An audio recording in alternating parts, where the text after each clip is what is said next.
Thank you. Thank you, Senator Locke, for that wonderful introduction. I'm having some problems getting my microphone to stick, which I hope that's not a metaphor for something later.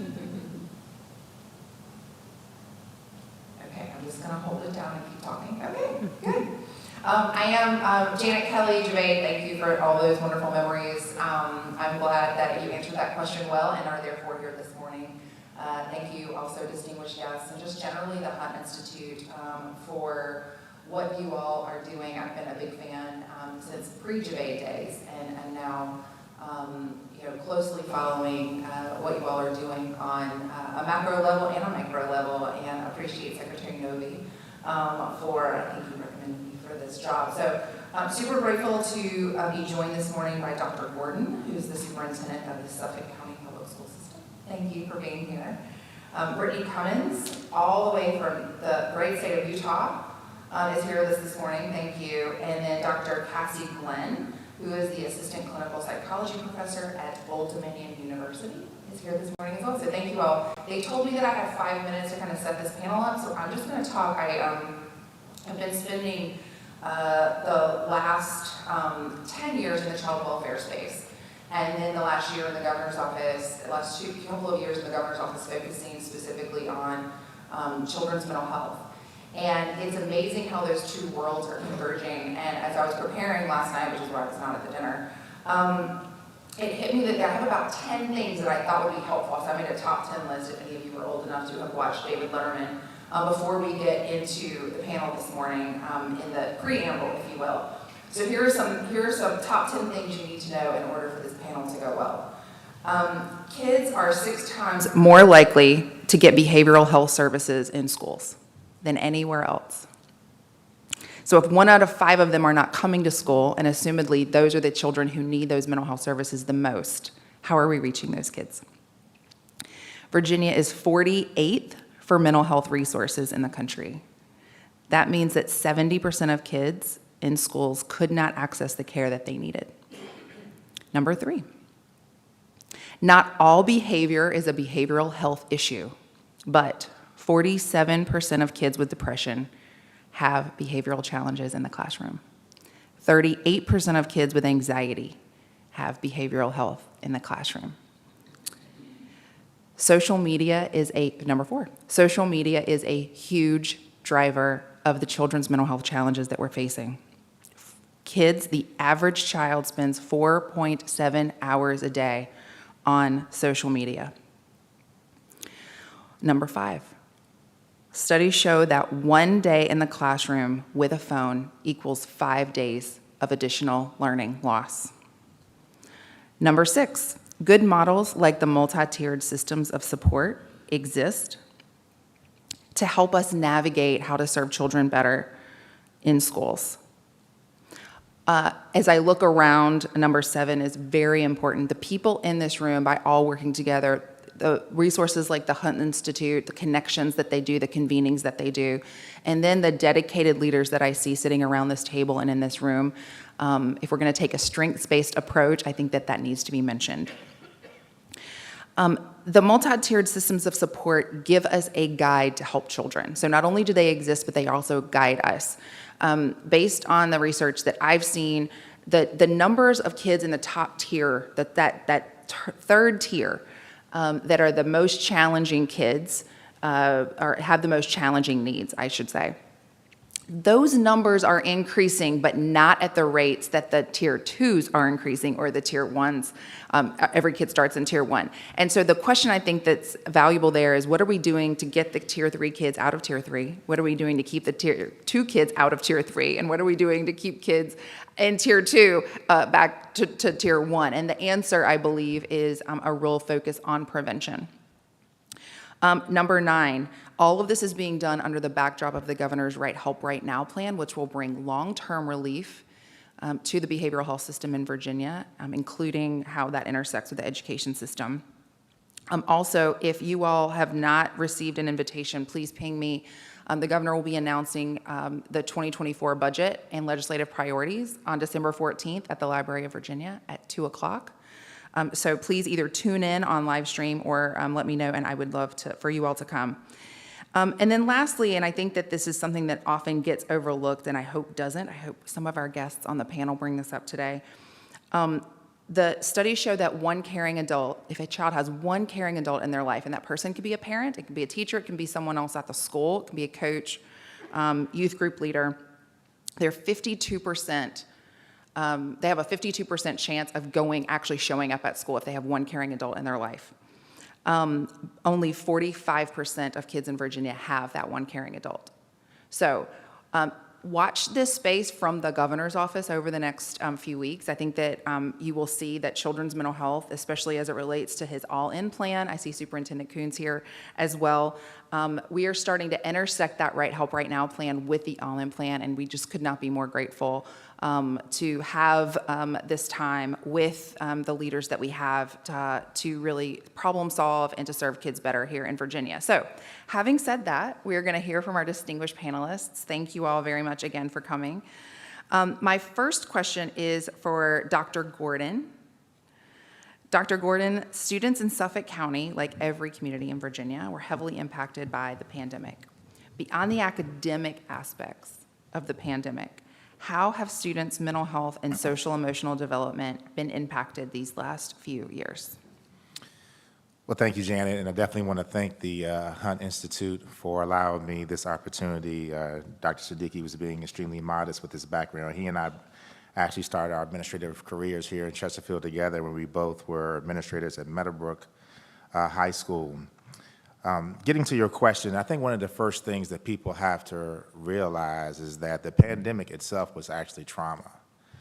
And when you think about trauma, you never actually will know the impact that it will have on the long-term impact on students, staff, and the entire school community. You know, we're talking about not only the fear of the health issues, but think about how many of our students became transient or McKinney-Vento because their parents lost their jobs. And then they had to move to different parts of your community or move out of state or move in with a relative. Those were the things that really led to what we're still seeing. You know, when I took over at Suffolk City, you know, we gotta make that one little correction so my people in Suffolk don't kill me. When I took over in Suffolk City, I had only been a superintendent for 5 months before the pandemic actually hit. And when you take a look at the adjustments that we had to make instructionally with putting things virtually online, figuring out how we're gonna close out the year, but then also just putting supports in place so that staff felt comfortable doing their jobs. Today, even though it's years later, we're still seeing students struggle with the ability to cope. And I think that is things that we may have seen earlier when it came to test anxiety or the start of the school year or the end of the school year. But things that we normally probably would have been able to handle seem to set some of our students off a little bit quicker. And when we ask, and when we get to the deep-rooted pieces of it, a lot of it kind of still centers back to what they felt during the pandemic. Or if a relative gets sick, the first question is, especially with the data is what it's saying right now, COVID being on the rise, is my aunt gonna die? Is my mother gonna die? I mean, these are the questions that even our elementary kids are having.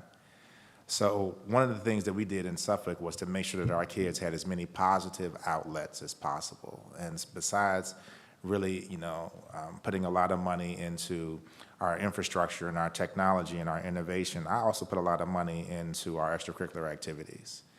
And I was a big believer that the more kids are involved in school, the greater chance you have of student achievement.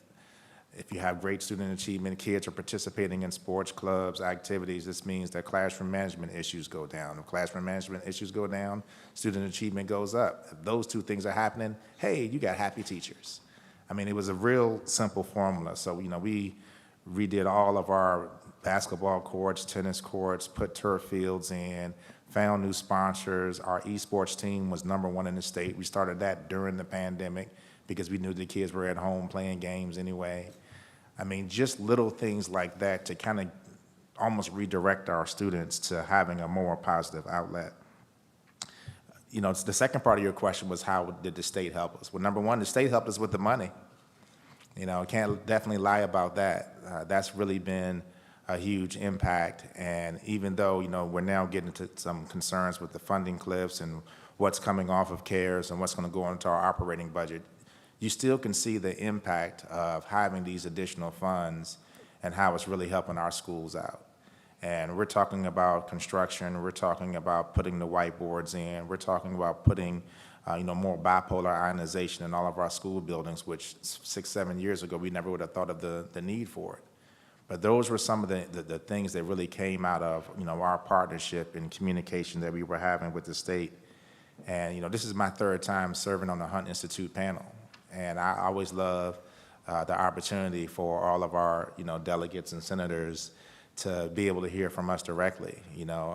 I have Luis Lucas' cell phone number. I have Kerry Coyner's cell phone number. I can contact them, and they can hear directly from me the concerns that we're seeing in Suffolk that may also mirror what's happening across the state. And it's the same thing at the state level. I think I was one of the first meetings that, Lisa Coons had. And I actually text her during board meetings sometimes to ask questions. And the good thing about it, between her and Jeremy, they will respond. Or I know I can call Alan Siebert. Having this opportunity to serve on a panel like this is more than us just giving each other lip service. It's an opportunity for us to be able to share, ideas. And, because of that relationship, when Kerry Coyner had contacted us last year with the joint bill that she had with Senator Lucas about, adjusting the retirement time that people had to be out from 12 months to 6 months. Hey, I lobbied for that. And we won, so I'm 1-0, So these are the little things that, based on discussions that we're having, based on the questions that you're asking, Janet, that allows us to take education in Virginia to where it needs to go. And that communication that we have with the DOE from the different organizations that I serve on, you hear that across the state that we're all having similar challenges. But the best thing about it is when we have opportunities like this, it gives us a chance to share some ideas that have really been successful in the city of Suffolk. Thank you so much, Dr. Gordon. It sounds like you do a great job, not just advocating for Suffolk, but all of the other counties as well, because if they're experiencing something in Suffolk, we know that it's likely happening in other localities. So thank you. I have a follow-up question for you on, you used the word trauma to describe the pandemic, and I Yes. couldn't agree more. In child welfare, we talk about those ACE scores, those adverse childhood experience scores, and if kids have more than 4 ACE scores, more than 4, a score higher than 4, they're 4 times more likely to be anxious or depressed or to have a serious mental illness when they're an adult. And yet we have an entire generation of kids who got at least one. Many have more than that. How is that manifesting itself day to day in your schools? I think the biggest thing you're seeing is the absenteeism. And it's getting harder for our parents to get the kids up, to get them out of bed, or if there's that responsibility for the student to have to get themselves up because of the parents' work schedule. And so that probably the higher percentage of students wanting to withdraw or not being themselves, not being as engaged. And it really does go back to Maslow's hierarchy of needs. If a kid doesn't feel safe, if a kid doesn't feel like they have the opportunity to focus, how can we expect them to go into class and do well? And so that motivation that you're seeing, when a student is having, and staff members too, because teacher absences are up as well, right? When a student or staff is having a mental health issue, you never know how it's going to manifest. You may be diagnosed with the same issue, but the outcome of how it impacts your body or impacts your brain could be totally different. And the only way you're really able to solve that is the communication, the relationships, and having that opportunity to really develop a plan of action that has input from the student. It can't just be us as adults, sitting in this great tech center and in this forum having this conversation. We need to have feedback from the students, and those are the things that really will help us to open our eyes so we can have a sustainable solution. That's so good. And I just want to also affirm what you said about the extracurricular activities. I think that what we're seeing in trauma is that if kids have something they think that they're good at, even if they're not, if they think they're good at it, that is a huge driver to heal that trauma, as well as that connection with an adult in the classroom. I'm not sure if you've seen that or not, and if that's just intuitively what you thought was a good idea, but just wanted to affirm that. I think that's amazing that you all did that. Thank you so much. And you're right, it's the positive reinforcement. But you also see the return on investment, because when we put this money to our extracurricular activities in the 4 years I've been there, our teams have won so many championships, which then motivates their younger brothers and sisters and cousins to want to do the same thing. So now we have a whole cohort of students for about the next 7 to 8 years that we know that this is their pattern that they're going to follow because they saw it in their older siblings. That's really, really great. I have one more thought for you on the trauma side, and obviously that comment really resonated with me. So thank you again for saying it. You know, when a child experiences trauma, or an adult, they go into fight or flight, and I just wonder if you believe that this fight or flight, that the flight and kind of shutting down could be contributing to our absenteeism problem. Yeah, I definitely believe that, and you know, I majored in psychology at the University of Virginia, and I think that's probably one of the best decisions I've made because understanding some aspects of the science of the brain really help you to see. And I love being in high school, so I can really identify with our kids. And the fight or flight has been extended because it's reinforced. I love what you said about the social media impact. Our students many times are more concerned about their digital profile and how they're perceived online than they are in their actual classroom or they are in their actual school. And we're trying to really try to find a way to have that delicate balance. Our coordinator of social emotional learning, Cindy Devers, actually shows the students the impact of thinking about what you've posted, how that has impacted somebody else. And you may think it's funny, but look, you know, what has happened because of that. And I think it's really helping to get our kids an opportunity to have some empathy. Empathy was lost at certain times because a lot of people can hide behind the keyboard. We probably all experience it as legislators and definitely as superintendents. You know, there's some strong keyboard warriors out there until they see you face to face, you know. So we want to make sure that our kids understand that you have support because part of this is just about giving them that level of awareness. If they know that they have support out there, maybe that'll be the motivation. That one adult that you were referring to, Janet, that was in their lives, that can be the person that can potentially reach out, especially when those attendance issues continue. That's so good. Thank you so much. I'm going to come back to you, but we're going to switch gears to Utah. Brittany, if I can ask you, tell us a little bit about the youth, the social media and youth mental health symposium that you all had. You also implemented a first of its kind law implementing new requirements for young people online. Can you walk us through the impetus for the law and how Utah sees it protecting children long term? Yes, thank you. It's such a pleasure to be here this morning. I wish I could wake up to a beautiful Virginia morning like that every day. So thank you for having us here. You can. Just move here. Okay. So as has been talked about, there was definitely seen a decline in student well-being and mental health due to the experiences that students had during the pandemic. However, there's a little bit of data that goes back farther that actually shows a decline that was accelerated by the pandemic, not necessarily caused by it. And so policymakers in our state, including our governor, were very interested in, what was the overlay, what was the environmental overlay, and a lot of data shows that the ubiquitous uptake of social media has a very similar trend line as student mental health conversations do as well. And so, not to let that go or not to look at that, policymakers in our state decided to think about, well, what can we do about social media? It's one of those industries that just comes in, it like fire, takes over. We all have a cell phone. Most of our children have cell phones. And so, but we haven't taken the time to really think about the policy and the regulation around those industries. And so during this last legislative session, or during the symposium earlier this year, a few legislators, policymakers, and our governor got together to discuss what some of this policy could look like. And then during the following legislative session, passed a couple of bills. One bill that was considered was a ban on cell phones in schools. That particular one didn't pass, but there were two bills that did.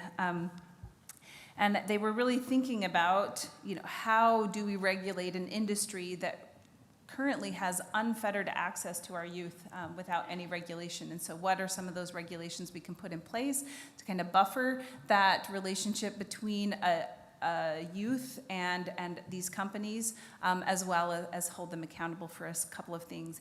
And it's interesting, going into this, the governor took the opportunity to visit over 20 high schools in our state and speak to high school students, and he asked them directly, is social media a problem for you and your peers? And overwhelmingly, they all said yes, it's a problem. And in fact, even without his prompting, many students, when just asked, what do you think are the biggest concerns of your day, they talked about social media. They talked about not just themselves, but the interactions that they were having with their peers. They're noticing the differences, like coming into, they enjoy extracurricular activities, they enjoy coming to school, and they get frustrated when they all zone out together. And so the governor did this work. He did a lot of conversation work across the state. And so the two bills that came out of this work were a Senate Bill 152, which puts the parent as a buffer between the obligations that youth are making with these social media companies, basically saying that you have to, there's a difference between an adult account and a youth account. You have to have some type of age verification, consent of a parent for a youth to open up a social media account.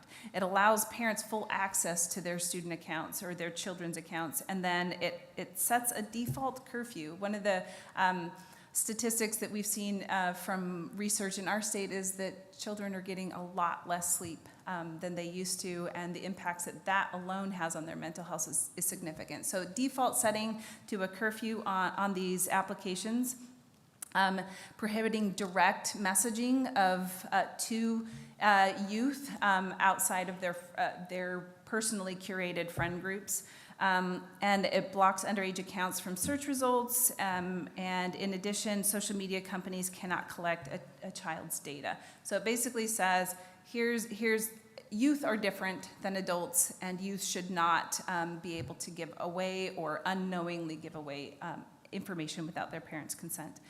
Then House Bill 311 talked a little bit about the penalties that will be available to families as they look for a remediation from social media companies. So it basically says that a social media company can be held liable for harm to a youth, and it's up to the social media company to prove that they did not harm a youth under these circumstances. So it provides dollar amounts that can be acquired from these social media companies, but it basically says, our youth are different. The impacts of these social media pieces are different for our youth. And new research is coming out showing that all youth experience FOMO, right? But these types of media things are actually set up in a way that create these circumstances for youth where they don't want to be on it, but they feel like they can't not experience it. And so how do we put those areas in place? So this was the impetus and the idea behind these bills. They go into effect in March. So there was time added into the policy to allow social media companies to react. We will see what happens in early spring as these pieces of law actually roll into place and how that works. It was really an attempt from policymakers in our state to say, hey, we need to start having this conversation openly about the impacts that social media has on youth. How can we impact it, and what are the policy decisions that we need to have? The governor also started a statewide campaign this summer. It's called socialharms.utah.gov. It provides parent support for information around the harms of social media. It encourages parents to engage with their youth and ask them what their experiences are on these social media platforms. A lot of times our kids will, put on, and in fact, some of the advertisements make me cry when I watch them, but it really gets to the impact that our kids put on this face that says everything's okay, I'm happy, I'm popular, I'm enjoying this, but underneath are really feeling the hurt that exists in a lot of these platforms. So it's encouraging parents to engage with their youth as they engage in these social media pieces. But also the governor recognizes that this isn't it, right? So if our intent is to say, don't engage in these platforms as much, what should you be doing instead? And so it's a lot of encouragement around getting back into face-to-face conversations with students. Superintendent Gordon talked about extracurricular activities, right? How do we get students to engage again with each other, with adults and those around them? Encouraging service in our state, engage with people, understand who they are, grow the empathy muscle again, come back out of these isolated spaces and be with people and engage. So it's an important work. We're excited about it in Utah. Obviously, it's ongoing, and so we're still not certain what the impact of these questions will be, but how do we move it forward? How do we get these questions out in the open, I think is an important policy point we're at. That's really good. Thank you so much for sharing that and for your leadership and making all of that happen in Utah. And we'd like Virginia to be the leader in things. So I noted that March deadline, and I hope the General Assembly members noted that as well. I know that July is normally when legislation would take place, but maybe there's something we can do to beat Utah on this. I had a couple follow-ups, if you don't mind. I'm joking, kind of. When did the shift happen for you all? I think, I'm a normal parent. I've got 3 children. I also am more active than the average parent in this world because of my job. And I think I had this perception that social media companies were just profit-driven, and just recently shifted into this belief that they're actually predatory. When did that shift happen? Do you believe with that statement, first of all? And then when did that shift happen for Utah, if it did? Definitely agree. And in fact, our governor speaks often about, the predatory nature of these social media platforms. This is not accidental.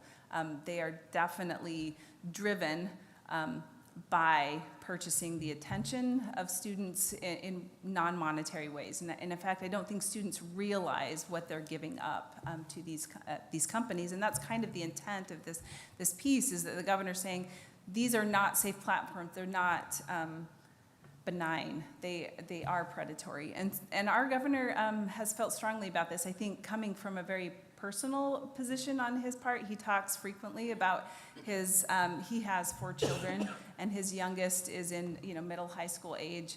And he talks frequently about, the difference as a parent when their oldest children were growing up as opposed to, decisions they're making with their youngest. I have several children as well, recognize, when my oldest was early, 13, 14 years old, this is when these devices were first coming out, and you're just like, sure, you'll be fine, engage with your friends, it's a great opportunity to connect. And I think there's been, over the last several years, people recognizing that this is not okay. We're losing the attention of our children in classrooms, in homes, in community events as well. And so I would say that our governor, this has been something that's been of interest to him prior to the pandemic. I think it's just as he was able to become governor, this was a very immediate issue that he wanted to address. Obviously, there was a worldwide pandemic that was very, took the attention of many, but this is something that's been on his mind for quite some time. I have one last question for you before we switch gears to Dr. Glenn. You mentioned that the pandemic worsened what you were already seeing. So the pandemic started in 2020, early 2020. Addictive algorithms started in 2018. Do you believe that is why the pandemic worsened what was already happened, or is there some other explanation? No, we do think that. So you see the trend data from kind of the uptake of social media beginning in 2010 even. You see this uptake, and you see the wellness or the incidence of mental illness or even self-harm incidents going up along a similar trend line. And so we saw the pandemic as an accelerator, right? It's this time when you have this happening, but then all of a sudden you isolate everyone, right? And you tell them to go and sit alone in a room, and your only contact with teachers, others, is either through a Zoom or a social media contact, right? So it took something that was already happening and just lit it on fire in a way that has, I think, been very difficult to recover from as we have to teach, again, the skills of interaction and opportunity for kids to really see eye to eye and understand each other. That's really good. Thank you so much for all of your work and for being here today, all the way from Utah to share it with us. I'm going to come back to you as well, assuming we have time. Dr. Glenn, thank you also for coming here from out of town. We appreciate it. In some cases, students experiencing mental health crises may engage in risky or dangerous behaviors. From your research, have there been any changes in the number of students engaging in these behaviors? And if so, what supports are available for these students? Can you hear me? Okay, thank you. Well, first of all, thank you so much for the invitation to be here. I'm not quite sure how that happened, but thank you to whoever did make that happen.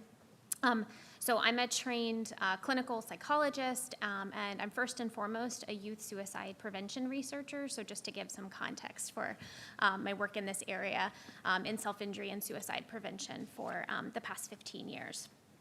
So to get to your question, yes, we have seen very alarming increases, particularly in forms of non-suicidal self-injury that youth may be engaging in. So these are the behaviors that young people engage in to harm themselves, but they don't have intent to die. We've known that these behaviors were increasing among youth prior to the pandemic and have only continued to increase during this time, perhaps not surprising, as we've seen increasing rates of depression and anxiety. Maybe And- just a little bit closer. Yeah. Because what you're saying is very important, and I want to make sure our friends can hear Not us. used to Thank you so speaking into a much. mic. How about that? Okay, thanks. Appreciate that. It was also included in the information and in preparation for today, not only rates in the country from the CDC's data, the Youth Risk Behavior Survey indicating increasing rates of suicidal thoughts and plans and attempts at a national level, but the really startling rates in the state of Virginia, some of which I hadn't even seen. Among our middle school students, which is really alarming. I know the focus is importantly not just highlighting the problem, but really focusing on solutions. So this is my first time in this space, so I don't know what you all have talked about before. Some of what I may tell you may be things you already know, things you've already discussed, so I'll hopefully bring up some things that will be useful. I'll start with something that was already raised as it relates to sleep problems, because it provides opportunities for universal prevention. So when we talk about universal prevention, we're talking about the types of strategies that all youth could benefit from. So universal prevention programs that we benefit from, for instance, are seatbelts. So we have known for quite some time that there are significant changes during the transition from childhood to adolescence in terms of sleep. Compared to children, adolescents, they need more sleep. They also have a biological change in the timing of their sleep. Teens want to go to bed later. For any of you that have teenagers, that is not at all surprising to you. We're not going to be able to change that. But one area in which we may be able to change is the wake time. And so I imagine this has been discussed at some point within this group before, but there is really compelling data about shifting school start times. There are great examples of the types of risks that are conferred when kids are, particularly high school students, are waking up in the dark, cutting off that essential sleep that they need. We know that there's more accidents, including car accidents, when young people are driving to school.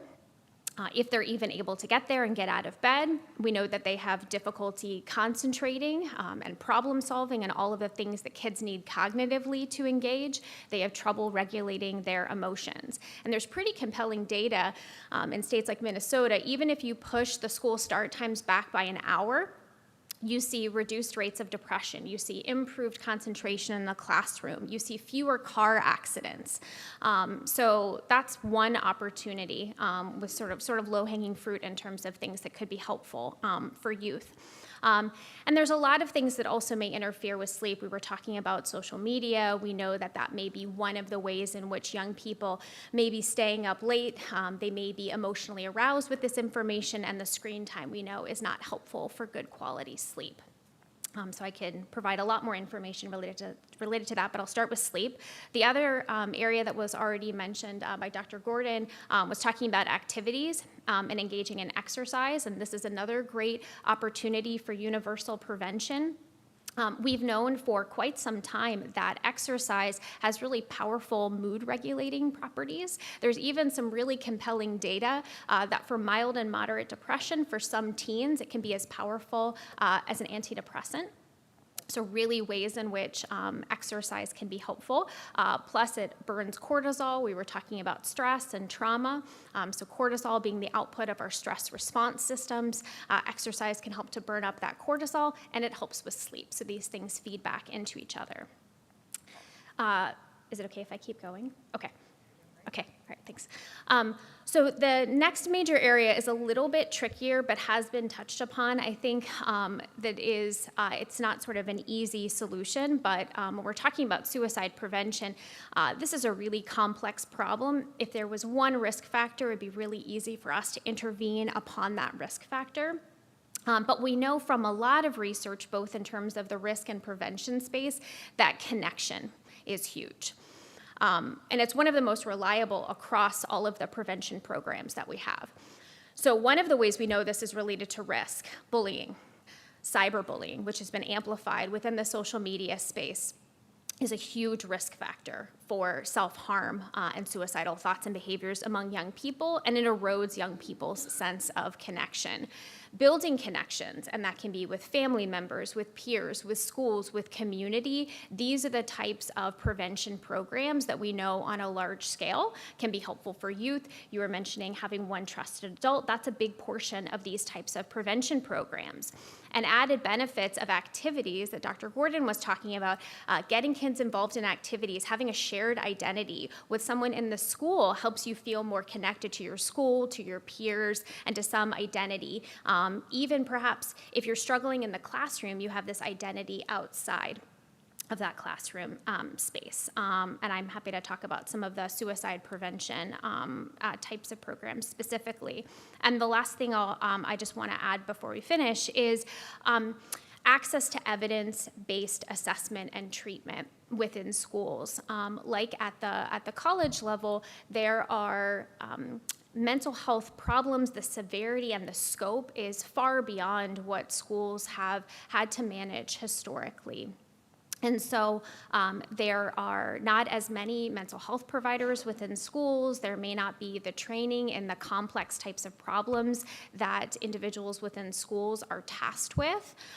So I don't know exactly what's happening across the whole state because I'm only in one area of the state, but I know even within my region that not all mental health professional programs, so individuals who are trained to be mental health professionals, mental health counselors, social workers, there is not a requirement, or if there is a requirement, it's not always implemented consistently for suicide prevention training.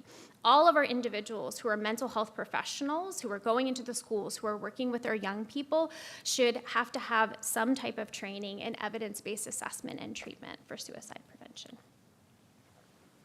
Well, thank you, Dr. Glenn. That's just not only super informative, but I really appreciated how I think you affirmed, we know that mental health is physical health.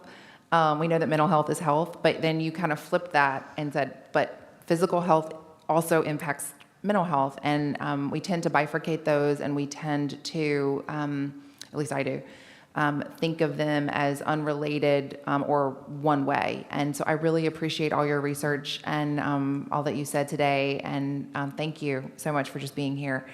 We are going to transition to legislative Q&A with our distinguished General Assembly members and our distinguished panel members. So if you have a question, please indicate by raising your hand, and we will proceed that way.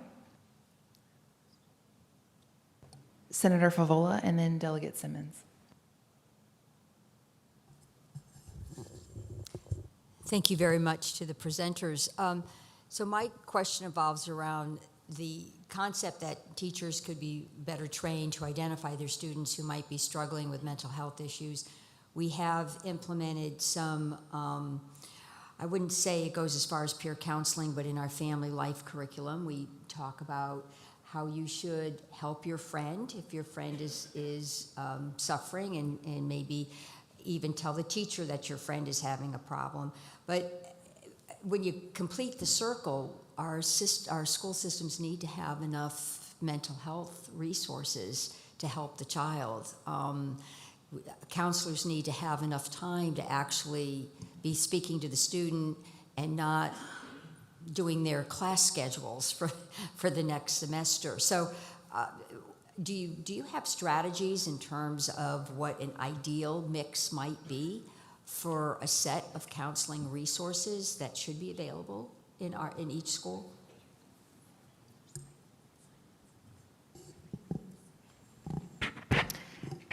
It's a great question, and I don't think that, I assume that question was for me.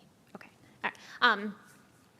I don't think there is a completely straightforward answer, but I'll touch upon a few items that I think may be helpful.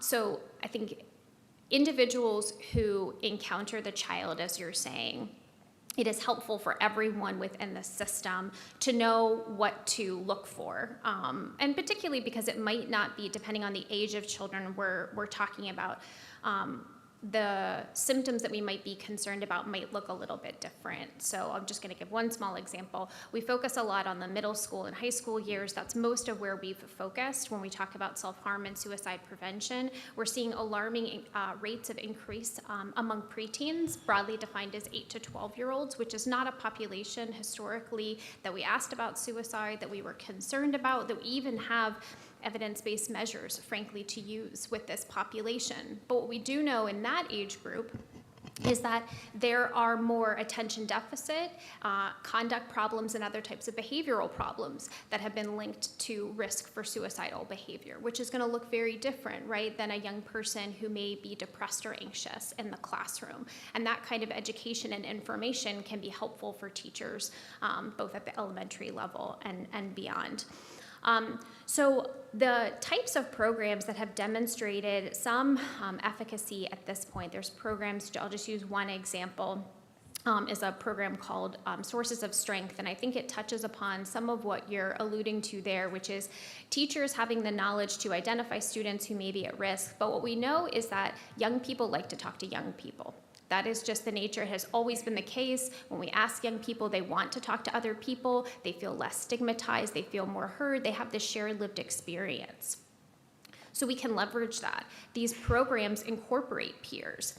Peers knowing what to look for in their peers, but importantly, knowing what is their role and building a culture of trust to then pass over to a trusted adult. Too many young people feel as though they need to keep their mental health symptoms of a peer a secret, and that culture of secrecy can then impact the mental health of a young person who's being confided in. And so building that type of community or system where a peer can identify, be a gatekeeper. They know when someone is at risk and then can pass to a trusted adult. But I think to your point, then it needs to move then to the mental health professional space. And I don't have great solutions. We need more people in those roles. In terms of evidence-based approaches, there are evidence-based approaches for when we talk about one-on-one therapy for suicidal youth. There's not a ton. We need more of them. But at an individual level, we know that dialectical behavior therapy for adolescents is an intervention that has been adapted for young people and is one of the only interventions that we have that leads to reductions in suicidal thoughts and behaviors among youth. We have far too many providers, even in the community, that have training in this. There's also interventions like the collaborative assessment and management of suicidality, and that is an intervention that I know that the Virginia Department of Health is actually providing free access and training to any mental health professionals in the state, because they reached out to us as part of the PhD training program at the Virginia Consortium. And they reached out to us to offer free training for our students, and I think that model of offering evidence-based training. That's so good. I don't want you to stop. I want you to keep going. But I know that we have more questions, and Delegate Simons was next, and then Senator Barker. Can you go after her? Okay, wonderful. Could I just intervene just for a moment? Good morning, everybody. Yes, ma'am. And I know everybody is just so excited about the information, but we have a brief announcement. Delegate Corner. So we are not going to take our scheduled break. We're going to keep powering through what was the scheduled break. So if you need to get up, do it on your own. We will stop questions at 10:20 to just give us some transition of speakers. So I would ask that we're all mindful of how many questions we ask so that everybody who has had their hand raised has an opportunity. Thank you. Thank you. Thank you both. Thank you. I have an observation, a quick observation and a question. My observation is that we really, in the long run, need to look at our school day. What we've just heard about sleep and students getting into car accidents when they're driving to school in the dark in the morning. We need a sensible school day. If we shift to mirror the workday, then we would actually have more time in the afternoon for these physical activities, which we know are good for students' mental health. And my question involves cell phones and access that students have to them during the school day. I was a classroom teacher early in my career, and I just last year went back as a sub, and I was shocked how hard it was for me to get my high school students, when I subbed, to put down their phones, put away their phones. They would constantly take them out.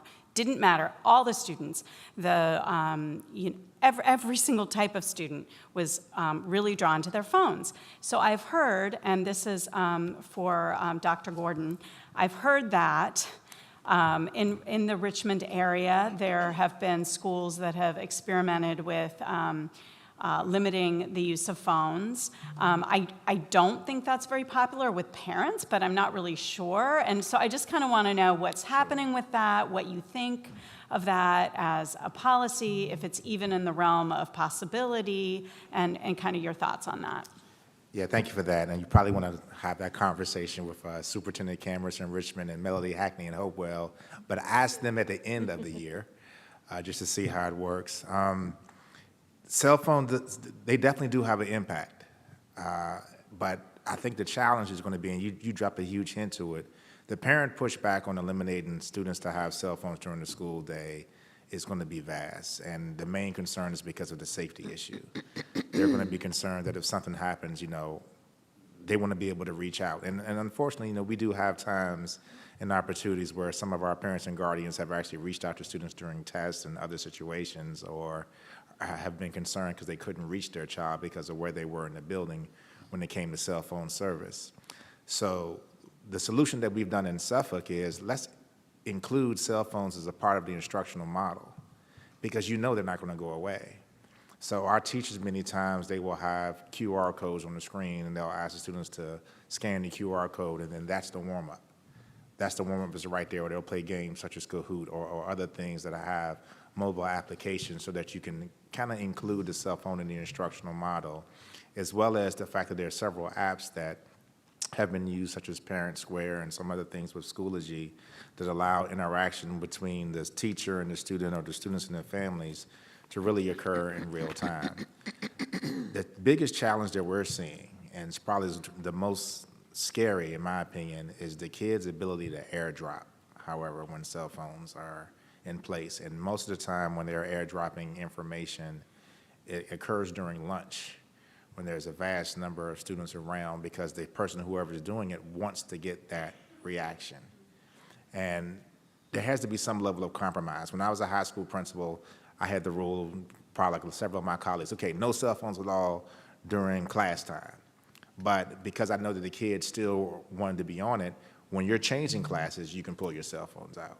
When you're at lunch, you can have your cell phones. And the kids were just happy that we listened to what their concerns were, because we made them a part of the decision-making process. I don't know if we'll ever get to a time where we completely ban cell phones in a school division, because then the technology will probably be so advanced that they're using their watches and other devices anyway. But you have to be creative in finding ways to actually include the technology, these mobile devices in instruction, and then that takes away some of that risk factor and that eagerness that kids may have to use it when they're not supposed to. I can piggyback off of Hopewell. Since I represent the city of Hopewell, they did ban cell phones in schools.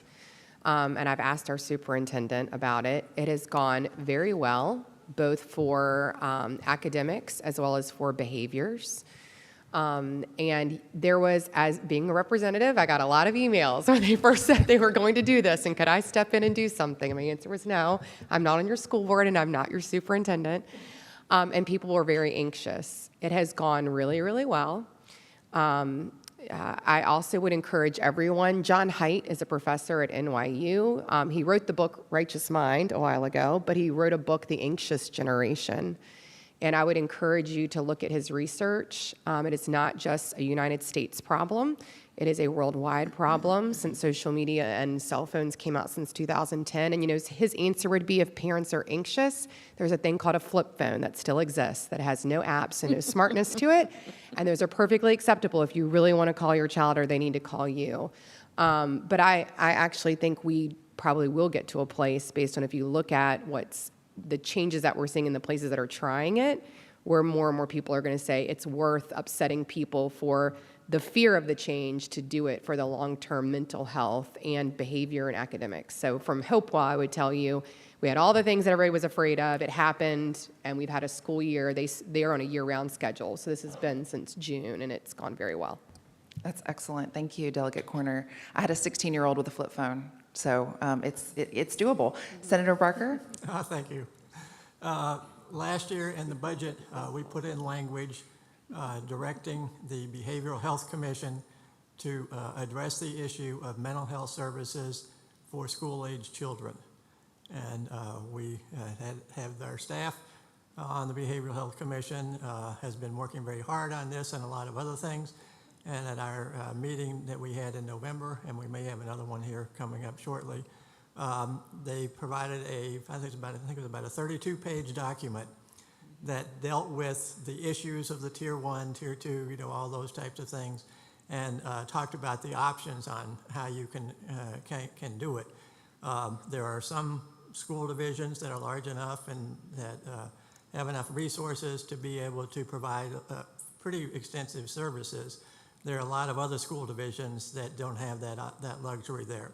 I've been working with a large group home that has developed an expertise in mental health services for children, for school-age children, and they've provided it within their home, but then also have been working with some of school divisions around the area and are eager to try to be able to develop a comprehensive proposal here. And they have had perfect accreditation scores and have actually been very leadership driven on it. And I think one of the things we need to do is to make sure that we are in a position to be able to work with school divisions and with groups like the one that I've been working with to move forward and to provide the mental health services that will make the best long-term impact on students there rather than just doing the easy stuff there. Couldn't agree more. Would you mind sending your colleagues a copy of that report? Yes, I could do that. Thank you, or maybe the Hunt Institute would volunteer to do that. I think it's absolutely worthwhile reading. We appreciate all the work of the Behavioral Health Commission. Yeah. I'm meeting with Natalie next week on it, so Okay. thank you. Who's next? We have Delegate Delegate Rizzo. Tata and Delegate Bulova. Good morning. First of all, I really appreciate this conversation and these topics, and I love all the speakers, and these are really complex issues and I know not easy to solve. But my question is about absenteeism, and Dr. Gordon, I know you mentioned it. In the city of Virginia Beach, the head of the social services department told me that, and I don't know if this is universal or just our area, but the #1 indicator for children ending up in juvenile delinquent facilities is chronic absenteeism in the elementary school. Mm-hmm. It's a huge thing, and as you said earlier, about 52%, if only 52% have at least one parent, that's a problem. I'm just wondering, how are you addressing it, and what can we do to make sure that that's curtailed? Yeah, and thank you for that question. And that's probably the most challenging one because That isn't something that school divisions can actually control as much as we would like. But you have to be able to find incentives and motivation to really get your school community to understand the importance of it.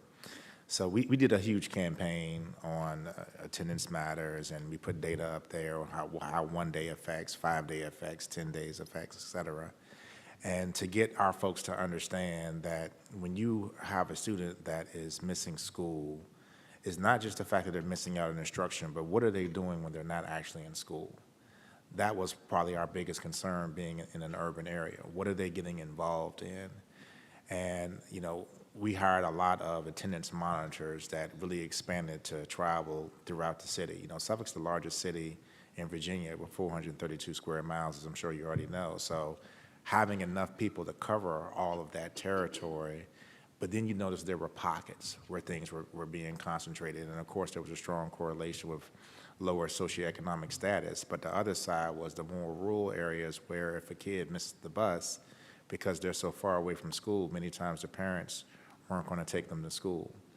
And so you had to have a multifaceted approach. I sat down with all of our judges in the city and really asked them to draw a hard line, which is hard because they know that some parents may have some, or guardians may have some challenges that aren't normal, but we still have to be consistent with it. The second thing that we did is I actually have attendance incentives right now where every month during our leadership meeting, we put the data up on the screen for our elementary and secondary, and we have a competition. And I'm a former basketball coach. I try to make it as competitive as possible. And the schools that have the highest elementary school or the highest secondary school that has the highest percentage rate, we give them $500 that allows them to do whatever they want within their school. And the principals have now become super competitive about it because they want that $500. But we develop a leadership dashboard with a partnership with Power School and Unified Insights so you can see your attendance real time. And then we post that information on the websites. And we have our principals make school messenger calls, letting them know this week our attendance rate was 93.48. We're trying to get that $500. We need to get above 95%.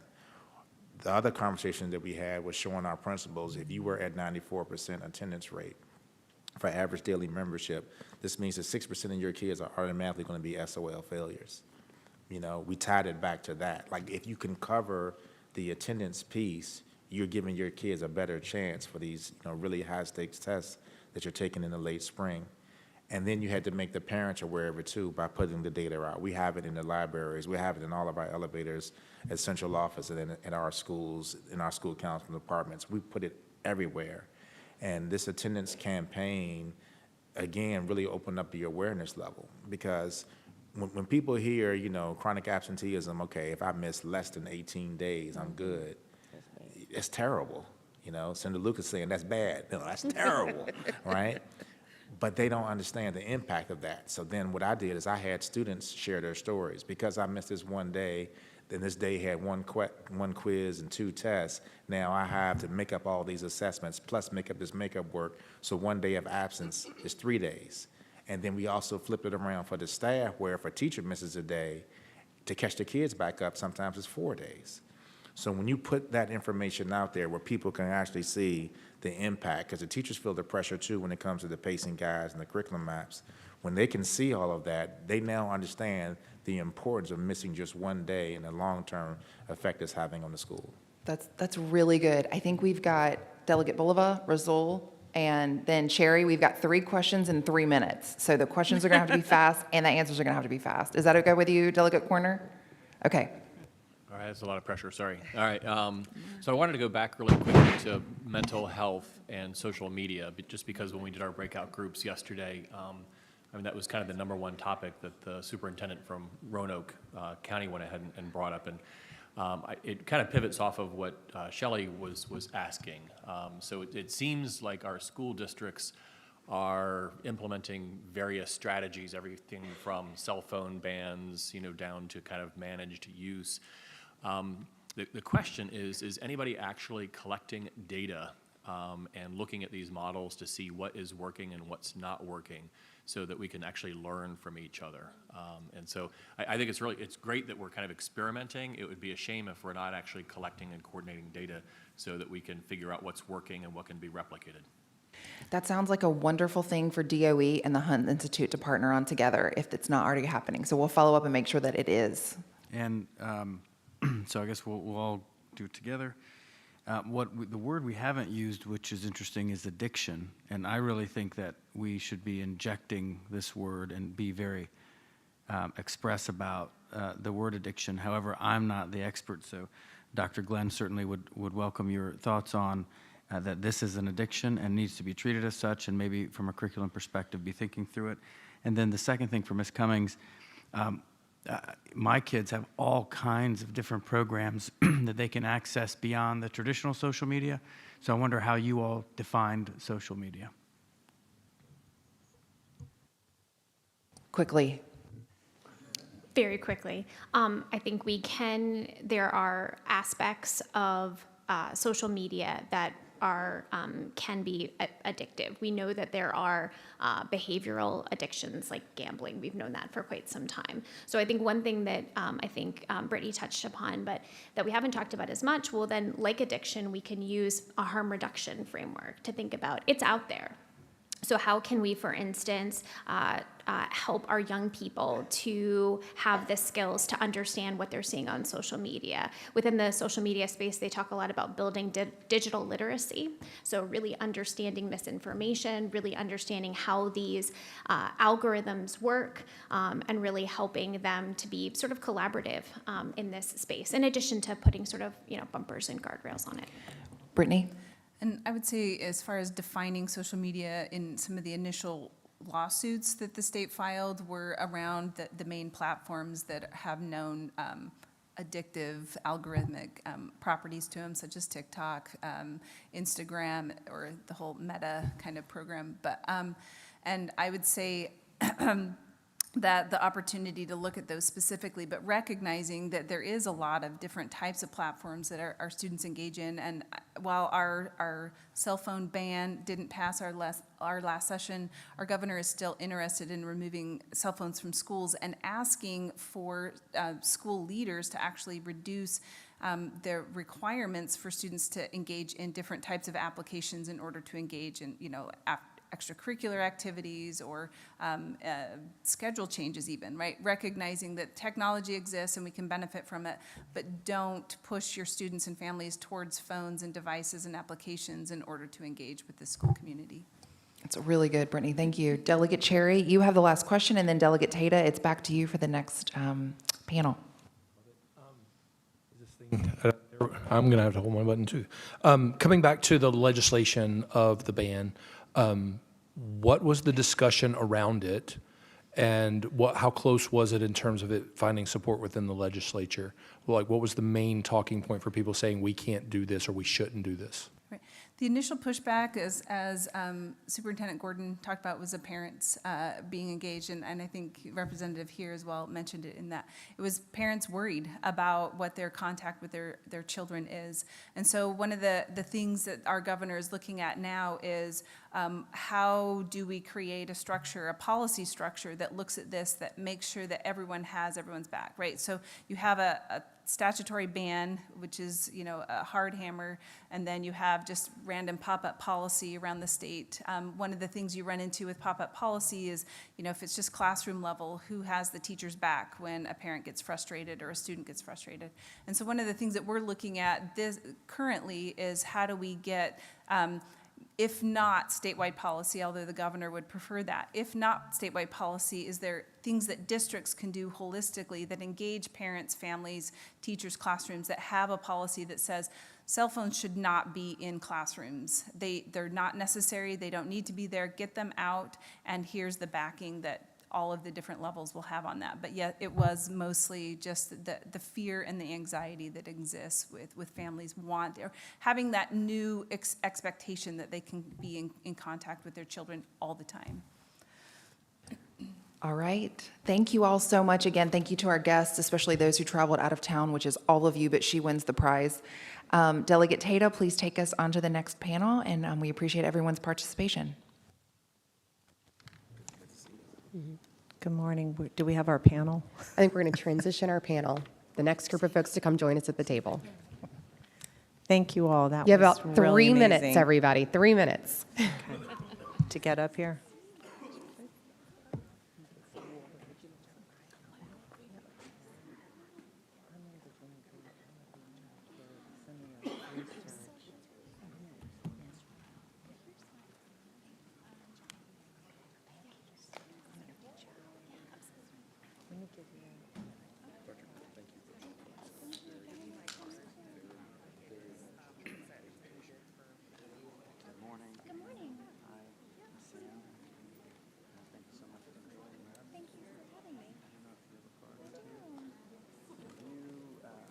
The other question I didn't get to was around the school start time. I'm sure you probably have thoughts around optimal school start time. The best data right now is they push school start times back from 7:30 to 8:30. And Minnesota Track, they looked at all of the positive outcomes, and even an hour can make a huge difference. Thank you. I'm sorry you got the short end of the stick, but No, I just kept going. I was like, what do I want to make sure I hit? yeah, she's amazing. We should get you to testify on some of these bills that hopefully We've been talking about the later start time for some time. I don't know why we haven't done it. I'm in, so I didn't know until very recently that Chesapeake moved their times back. Virginia Beach did not. Yeah. That seems like a no-brainer. I mean, there's not many things that you can say that like you know that this is going to be hard for them to And switch it to the little ones wake up so early. Yeah. I don't know why they haven't. I mean, it's really, it's one of, in some ways, I mean, I know it's hard from like a legislator perspective, but it's one of the easiest things that could be done. Yeah, absolutely.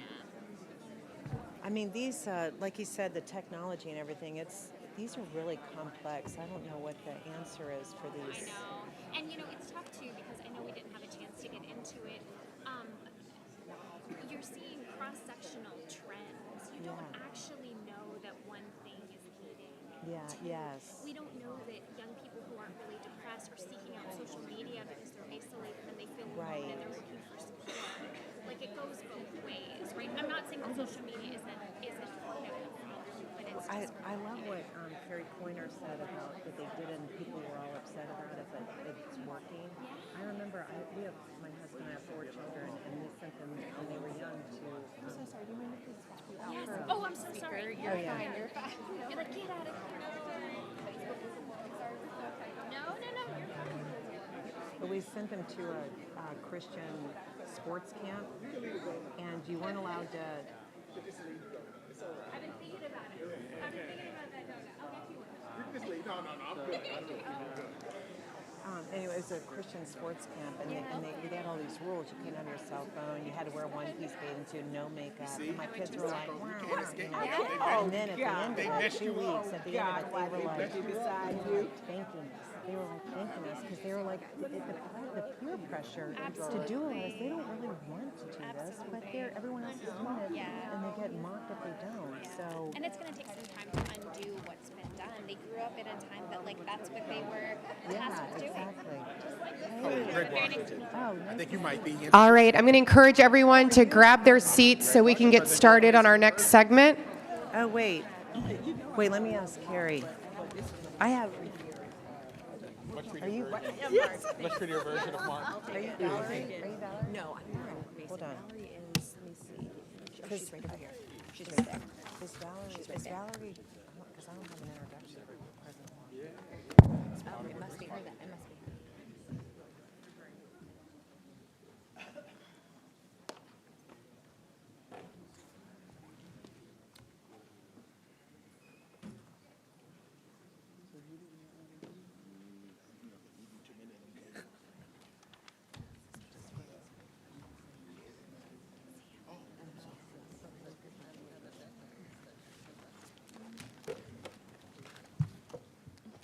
Okay.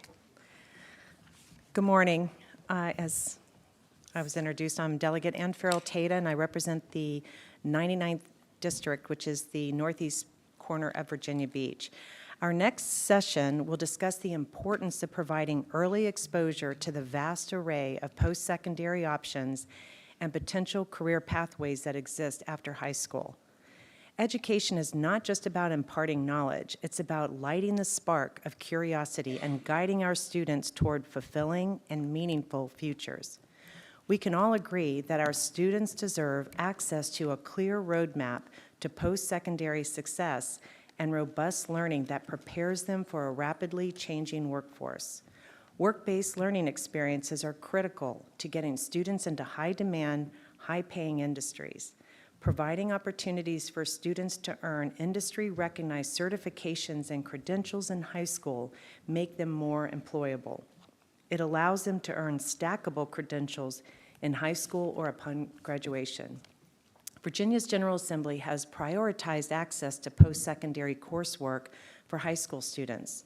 Last year, SB 1281 passed unanimously and directs the Board of Education to develop guidelines for prioritizing to the maximum extent practicable dual enrollment programs, including the Passport Program, the Uniform Certificate of General Studies Program, the New Economy Workforce Credential Grant Program, and other courses that allow high school students to receive credit toward the completion of an undergraduate course, degree, or credential offered in the Virginia Community College system. We must continue supporting high school innovation and ensure that current requirements do not stifle innovation, and we must equip students with the skills they need to succeed after graduation. In last year's budget, we approved $100 million in funding for lab schools in Virginia. With a workforce with ever-changing needs, it is paramount that we work to provide students with as many opportunities as possible for their future success. Our session is to discuss the power of early exposure to ignite the spark that I mentioned earlier and prepare the Commonwealth's future workforce for success. During this session, we'll hear about how early exposure to the various pathways to post-secondary and careers can be catalysts for building confidence, identifying passions, and preparing our students for the ever-evolving landscape of the professional world. Leading our conversation will be Valerie Keating, Senior Director of State and District Partnerships at the College Board. Valerie will introduce our conversation and our panelists. Thank you, Valerie.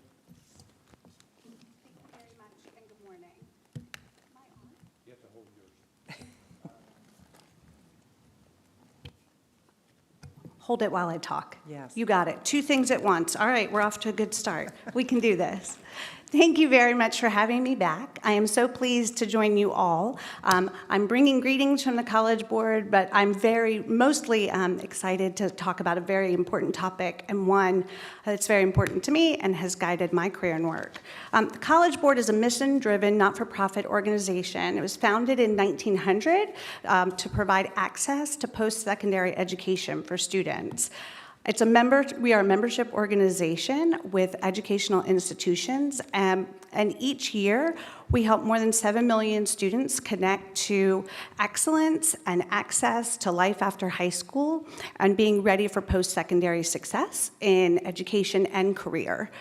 In state and district partnerships, I lead the teams in Virginia, Georgia, Mississippi, and South Carolina. Leading those teams in connecting students with access and opportunities for education. For example, in Georgia, in their state contracts for the PSAT for 10th grade students and their AP testing. In South Carolina, in their statewide contracts for PSAT and SAT school day. In Virginia, I am assisted by a team of 2 more who we support Virginia schools and school divisions in all things college and career readiness. That is my passion. Those of you who I've gotten to meet before, you heard that I was a school counselor just down the road in Henrico County for a number of years. And as a school counselor, college and career readiness is one tiny slice of an enormous pie, and it's my personal passion, and now it's my singular focus. In Virginia each year, more than half of our cohort takes an SAT or PSAT. A quarter of our graduating class each year earns a qualifying score on an AP exam, which that translates into credit in our Virginia AP credit policy. And also, we connect students with greater opportunities from those assessments. Like I say, it's not just about a test, but really what do we do with that data? I believe that you master what you monitor, and one way of monitoring is measuring and then connecting students with opportunity. So that's through our Big Future Scholarships programs, Big Future Career Exploration and Planning as well.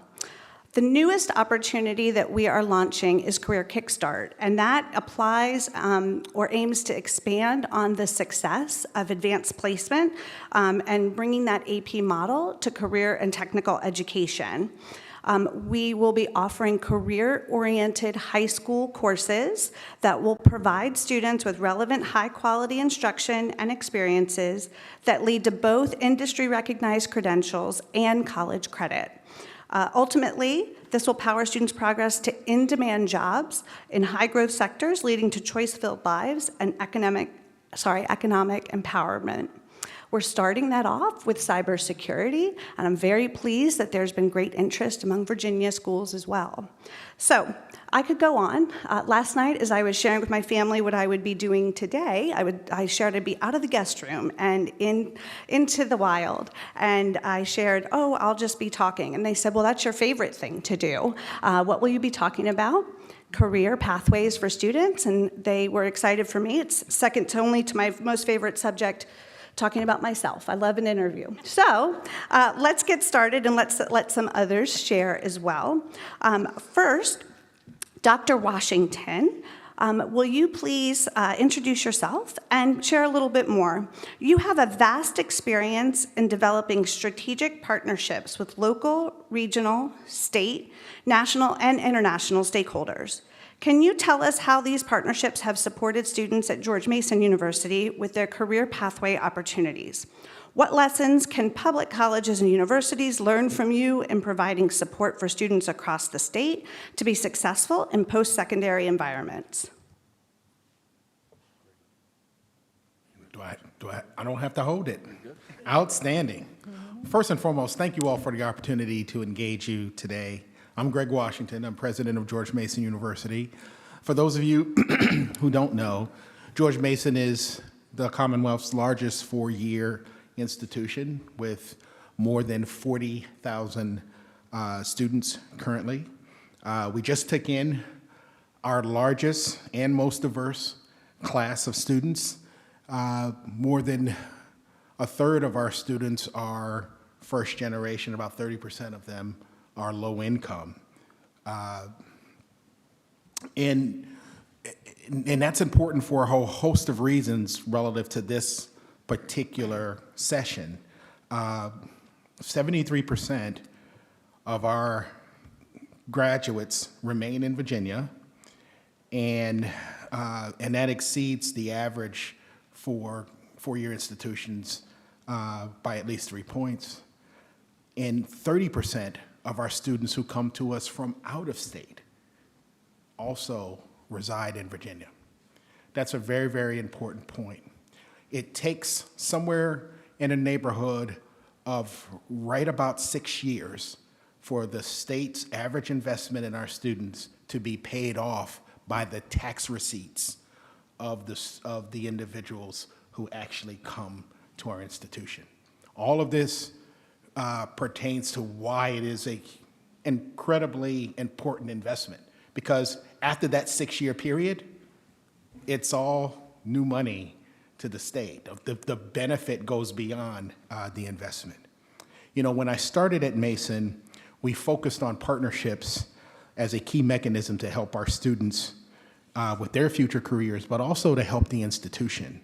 As you all know, Mason is an underfunded institution. I'm contractually mandated to state that every time I'm in a room with you all, so I will. But we adopted the motto, publish. You know, at universities, they had a motto of publish or perish. You all have heard of this, right?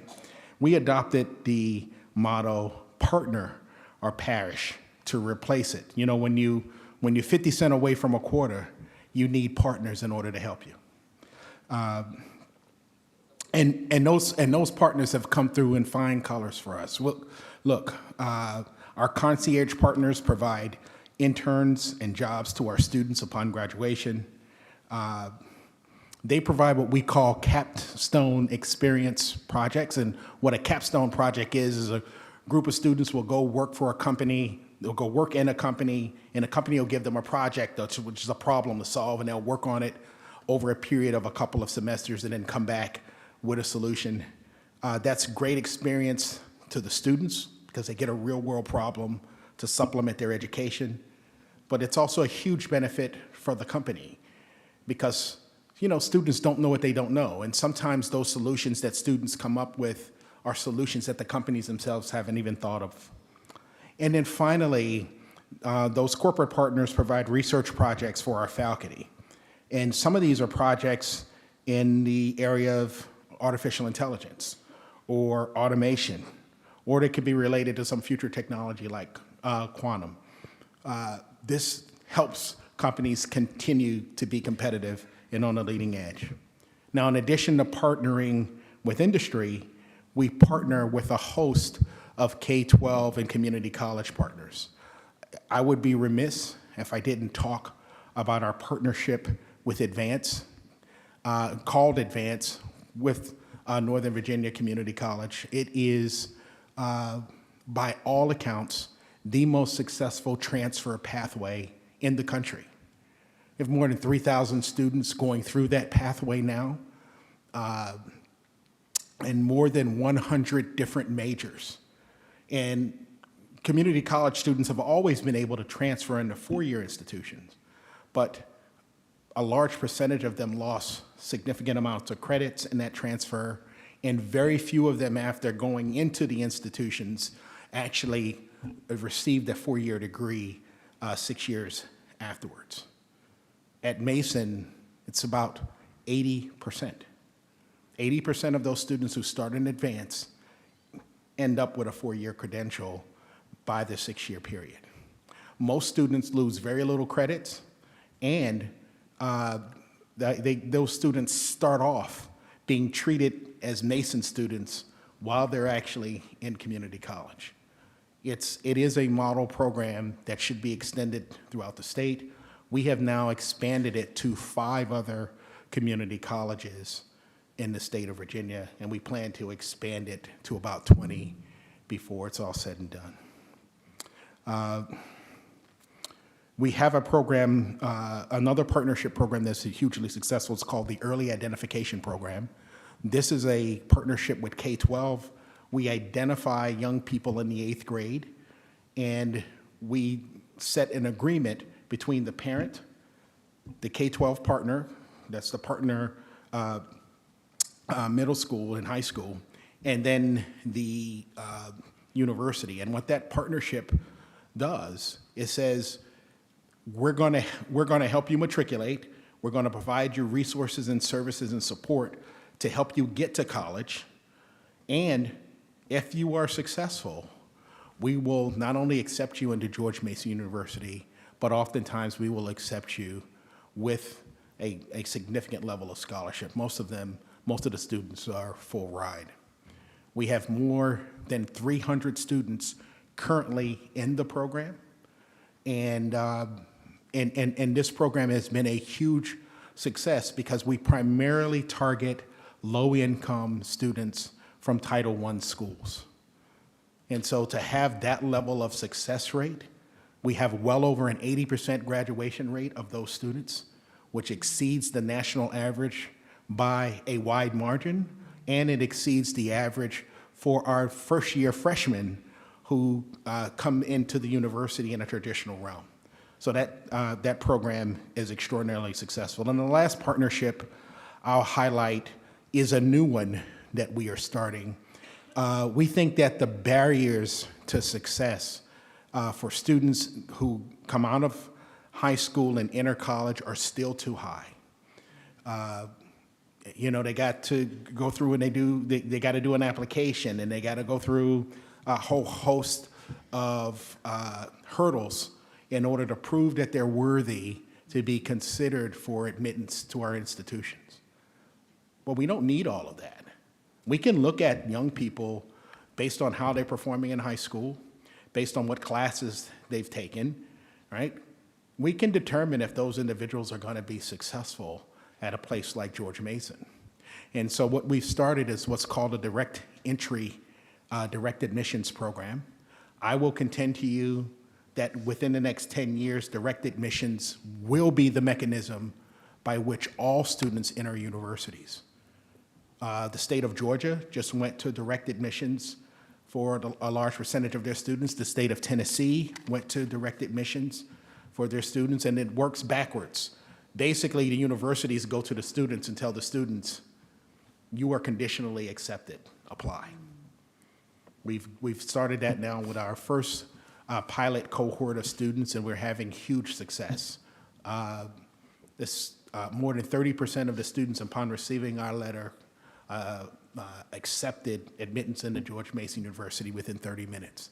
And so we are just ecstatic about what that can actually bring in terms of lowering the bar for success and entry into higher ed. So I have a whole host of other things I can talk about. We have more than 20 different partnership programs. I just wanted to highlight a few. Excellent. Thank you very much. What a great way to highlight partnerships, but also that last one especially, talking about access for students and making it easier for students. Great handoff also to Dr. Dore, who will share with us a little bit more. You have focused on supporting open access, student access, and economic mobility. Can you tell us how Virginia Community College System provides programs that work to connect students to different career pathway options? What are some of the factors that impact success during the transition into post-secondary pathways? Great. Thank you, Valerie. And good morning, everyone. I'm delighted to be here, and I wanted to thank Senator Lucas and Delegate Coynier for the invitation, so thank you very much. My name is David Dore, and I serve as the Chancellor of the Virginia Community College System. And just a little bit an overview of our system. In 2022, the Virginia Community Colleges served approximately 230,000 students across the Commonwealth. We operate 23 independently accredited colleges, 40 campuses, and we comprise about 46% of the undergraduate public population of students in the Commonwealth of Virginia. And just some facts about access. Approximately 89% of our students are ALICE population students. That's asset limited, income constrained, employed. And so we're really serving, I think, some of the most disadvantaged populations in the Commonwealth. And when we talk about pipeline, and just as a little overview, so we graduate in Virginia about 90,000 high school graduates every year. And that obviously has always been a very important population for the Virginia Community College System. However, what we are finding, what is becoming more important, and President Washington really talked about this, and I think that's the same theme for us, is this partnership or parish, is really digging much deeper into our K-12 system. And so I just want to share some of the initiatives that we're doing in terms of how do we get students on a pipeline much earlier into some sort of post-secondary education. I want to talk about, first of all, many of you are aware of the Virginia Wizard. And the Virginia Wizard is a tool that was developed in partnership with the Virginia Community College System and the Virginia Department of Education. Really, it's an interactive tool that gets students, starting in elementary school, that gets students, if you will, really familiar with various career pathways. And I think it's so important also to get parents involved in that process. And there is, if you look at the disruptions that have occurred in industry today, there are so many pathways that learners can begin a pathway that doesn't necessarily need to end in or lead to a 4-year degree before they can become really employed in a high-wage, in-demand sector. And so I think that's a really important component. And the Virginia Wizard, I think we start that very early. And then the other real big theme of ours, in addition to this notion of partnership, is, well, I like to say blurring the lines. You know, and I know that Delegate Coynier, you have a son who is, I'm so impressed when I was talking with Delegate Coynier. Her son actually finished high school at 16 and is now studying at Bright Point Community College. And so how do we then, you know, blur these lines, these artificial, if you will, segments? And I think we have to do that across the board in terms of getting more K-12 students into a pipeline of a post-secondary credential earlier, right? And again, that doesn't necessarily mean that that is a leading to a 4-year degree. It could be a career and technical pathway, and I'll talk a little bit about some of the things we're doing in that area. So I think the education piece is just so important. At how do we educate parents and students about these pathways where we have tremendous gaps in talent? Healthcare, and I'll talk a little bit about the Blue Ridge partnership that we're doing in healthcare. So I think that's a really big piece, is how do we blur the lines? I think the most important thing, whether this is an adult or particularly a K-12 student who is a first-generation student, we've got to get them on our campus. And that's why I'm so excited about these programs that get our students on a college campus as early as possible. They get to see the opportunities. So I think education is one. The other thing I wanted to really talk about, and this is going to be a very, very, I think, a priority of ours, and I know that, you know, I've been talking with Senator Hashmi and Delegate Coynier about dual enrollment. How do we scale dual enrollment across the entire Commonwealth and ensure that dual enrollment is accessible to every school division and every learner in the Commonwealth of Virginia? We have incredible pockets of this. You know, President Washington talked about the partnership with Northern Virginia Community College. Northern Virginia Community College has 18,000 students enrolled in dual enrollment courses. So massive, but we have other parts of the state where we don't have the same. And there's a number of issues that we're going to have to tackle around faculty credentialing, a number of issues. It's not just about funding, it's about a number of other initiatives as well. But that's a conversation that I'm deeply committed to, of scaling dual enrollment, getting students on that pathway. I think it is an attainable goal for us to graduate every high school student with a marketable, meaningful post-secondary credential that allows that student to enter employment as soon as they graduate. The other big partnership for us that in addition to the dual enrollment taught on the high school campuses is our academies throughout the Commonwealth as well. And on my tour, when I came to Virginia in April, I was able to see some really innovative academies that are putting high school students into pathways, whether that's the skilled trades, whether that's IT and cyber, whether that's healthcare, getting them on those pathways and into these programs so that they can get those first level credentials as early as possible. I think that's another. Also, this allows students to enter into workplace learning. You're going to see at the higher education level an incredible focus now on internships and workplace learning. Workplace learning is absolutely critical to really having the right skills when you're going through, whether that's a degree program or a credential. Had a conversation with Senator Lucas last evening, and Senator Lucas, you're the model for this. You're the model for workplace learning. Senator Lucas was the first female apprentice at the Norfolk shipyard. Did I get that correct? The Norfolk, first female graduate. Again, these kinds of apprenticeships, and you did that, I know you're still very, very young, but you did that quite a few years ago.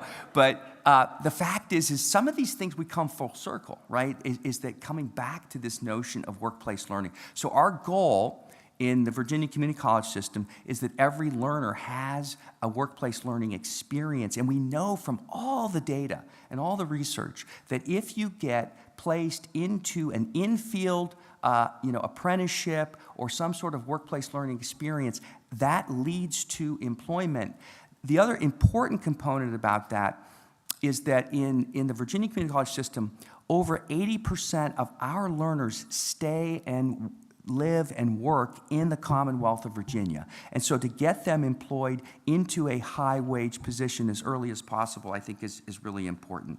And then, finally, I think we need to all do a much better job in terms of that partnership, right? And so, we have career coaches in our high schools. I would like to ask for the kind of funding that we could have these career coaches. Right now, we have them at about 180 high schools. And if we could have the dollars to get these career coaches into every single high school to get them on some path of post-secondary credential as soon as possible. Strata Institute, Stephen Moret, who is the former head of VEDP, in their pillars, in terms of what Strata says is their key pillars in their strategic plan, this notion of career coaching and counseling is one of the fundamental pillars, and that is most important. I'm a first-generation college student. Nobody helped me on how do I get to college, right? There was nobody, I had no parents to do that for me, and so we need to have those professionals that are helping students in terms of getting into the pipeline. Finally, I just want to say that what we're doing in the community college system is focusing also more on these sector partnerships. So I just held a healthcare summit last week, brought together all of the healthcare institutions, CEOs, many of the CEOs, and then the Virginia community colleges. How do we deepen the partnership to deal with these talent gaps in the Commonwealth of Virginia? And what was shared at that summit is in Roanoke, the partnership with the hospitals in that region, 4 community colleges, 4 universities, bringing together all of the sector partners really to address and then to start that pipeline for students in elementary school. So those are just some of the insights that I have this morning. Fantastic, thank you. Starting in elementary school, so from partnerships and access and acceleration. We'll now hear from Dr. Herbst from FAU High School. If you'll please share a little bit more about FAU High School is the only public accelerated pre-collegiate program where students can earn their high school diploma and work towards their bachelor's degree. What are some benefits that you've seen through this program, and how has it strengthened the alignment between learning in the classroom and preparation for their career? Thank you, and thank you for the invitation to be here. We have, as stated, the only baccalaureate high school currently in the United States. Our 700 students work towards both their high school diploma and their bachelor's degree at the same time, and there are some significant benefits to that process. There are many issues that are facing collegiate students today. This program provides significant solutions, such as reducing time to degree. Typically, our high school students finish their bachelor's degree within 1 semester after graduating from high school. Because of how the state of Florida is established through funding, all of these students receive their bachelor's degree for free. So it eliminates the debt crisis facing so many throughout the United States. The program really serves as an inflection point. We have large pockets of poverty throughout this country, and specifically in the areas that we serve. And we've learned that poverty is a disease passed from generation to generation, and a public school system serves as an inflection point to fracture that cycle of poverty. This program specifically does that. Many of our students are first-generation students. Over 30% are Title I students, and 51% come from backgrounds that are underrepresented. The program is tried and proven. It was established in 2004. We've had close to 3,000 graduates. In fact, 100 of those students graduated with their bachelor's degree before their high school diploma. So a little bit anticlimactic when I hand them their high school diploma a couple weeks after they've received their bachelor's degree. It increases persistence. Our students who are engaged early, they chase their curiosity. Our students are allowed to enter into the 11 colleges and 167 majors provided at Florida Atlantic University. As they've done this, we found some other opportunities to provide students, such as our research program. So our students have published in 75 peer-reviewed journals, including the New England Journal of Medicine and the Journal of Leukocyte Biology. Our students who create research understand they have to fund it, so they learn how to write grants. They present at both conferences and symposia. Their work has been cited 1,400 times around the world, and they've received 6 patents for their work, including in the biomed space. One of our students created a shark bandage using the denticles of a shark that proves to be antimicrobial. So real work providing real solutions for the issues facing the country. Our students are recognized in a variety of different ways. Because of the programs we set up in the summer of their 8th grade year, approximately 30% of each graduating class are recognized by the National Merit Corporation. The class of 2025, we just received the data for them. They have a graduating class of 155, 53 are recognized, either as semifinalists or commended. One of the other recognitions our students received is the Goldwater Scholars. The Goldwater Scholarship is 37 years old, and it's never been won by a high school student. Last year and the year before, 2 of our high school students were given that recognition. We really work on hands-on. So again, in order to attract and retain and get students the understanding that what they're learning in the textbook has applications, our STEM program through the Kane Institute really provides them opportunities for a variety of different jobs of the future. They develop and race alternative fuel vehicles, both electric and solar. We have a robust underwater robotics program sponsored by the Department of Naval Research. Our students are also very involved in drones, which helps out a few of our partnerships, including FPL, the largest energy provider in the state of Florida. Our students are trained to use those drones to inspect thousands of miles of power lines, underwater robotics and nuclear plants, and a variety of other structures that the energy company maintains. We have some robust partnerships, heard a little bit about that today, and they're critically important to our students' growth. One of those partnerships is with the Max Planck Institute. It's the largest privately held neuroscience institute in the world. Our students have the opportunity to sit side by side with Nobel Prize winners and learn what big and significant research looks like. Big data is a key component of this program, so when we talk about the ability for the student to know and understand and use data, they use a variety of different programs such as MATLAB, Python, R, and these discoveries, again, are published. We also have a great relationship with Scripps. This is more of a bench-to-bedside relationship relative to research, solving real-world problems. It gives students the opportunity to sit on a bench with a professor and a researcher and learn firsthand.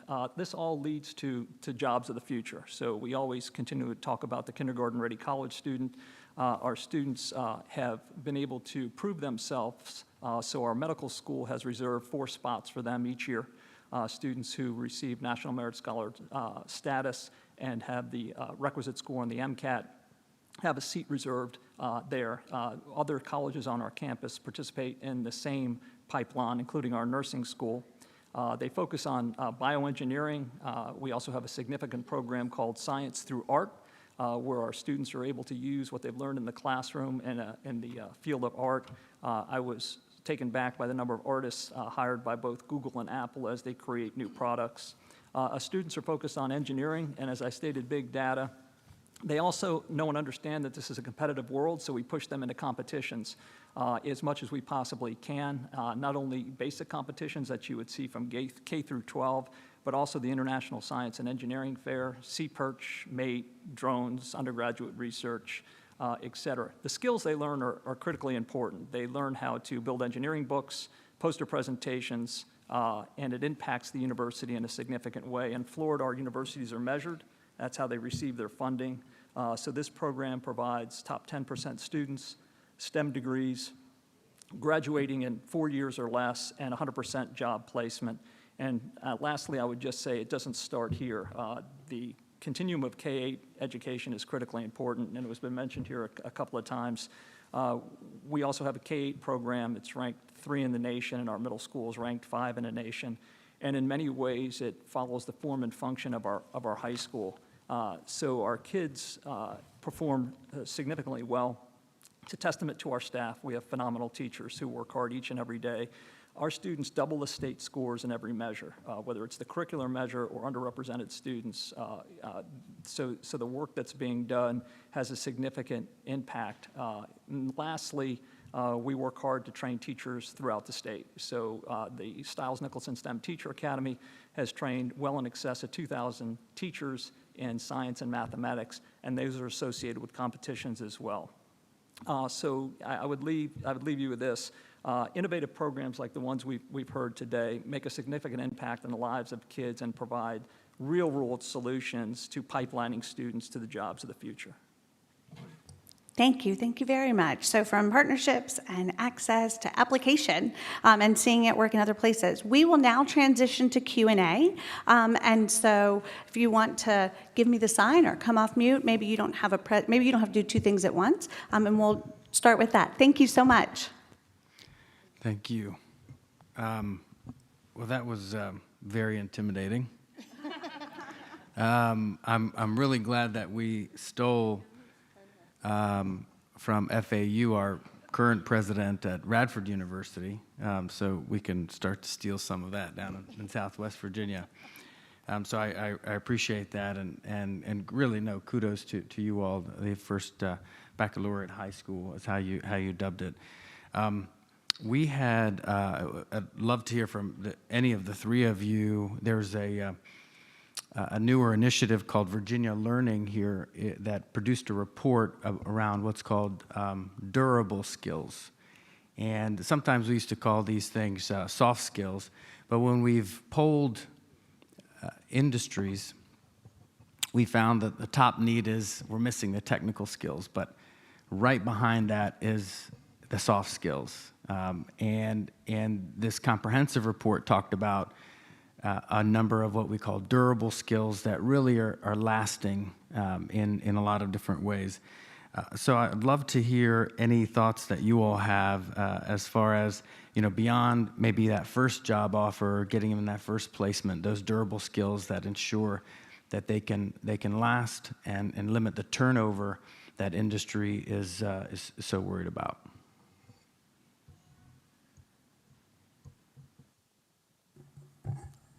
I'll take a stab at that question. So I would agree. I'm sorry, I can't see. Is senator or delegate? I would only be so lucky. Oh. I'm just a little delegate. Oh, okay. Yeah, Delegate Rasul. Yes, that's right. So I think, I love your comment. One of the things we always like to say is there's nothing soft about those skills, right? Those are really, and I like to use the word 21st century skills. So I'll just give an example of, I think, how important those 21st century skills. So when we're developing which many of you are very familiar with the Workforce Credential Grant and our Fast Forward program. Embedded in each of those Fast Forward programs are what we call those 21st century skills to ensure that those learners do not just have the technical skill, whether that's, a pole line worker or whether that's a CNA, but that they need those 21st century skills in terms of, people skills and teamwork and working with a team and so forth. The other interesting thing, and I think this comes back to the workplace learning experience, is this notion, and this is something that we get from almost every sector. And I'll use the healthcare sector as an example. And we heard last night about this whole teacher, that people, they leave the profession so quickly. The nurses, right? Those nurses that come out with a bachelor's degree, losing the profession. What I've heard from employers over and over again is resiliency, is that they're asking for us to teach resiliency. And I think that's really what ties in with this notion of workplace learning that you actually have to be, a lot of these jobs, particularly in the healthcare sector, there is no virtual anything, right? I mean, at the bedside, somebody's got to be there to take care of those 5 patients 24/7. And so I think resiliency is another piece that we're trying to embed into all of these programs as well. And that's why I really commend these apprenticeship programs that really allow an employer and allow a learner to understand the rigors of that position. In the healthcare sector, we know that that pathway from a CNA to an LPN to an RN, those RNs that have gone through that pathway are probably the most prepared RNs for the kinds of patients. Number one, they generally look like our patients, and they have the resiliency to stay on the job, as opposed to some of the BSNs who have necessarily maybe never really had that experience until they're doing their clinical rotations.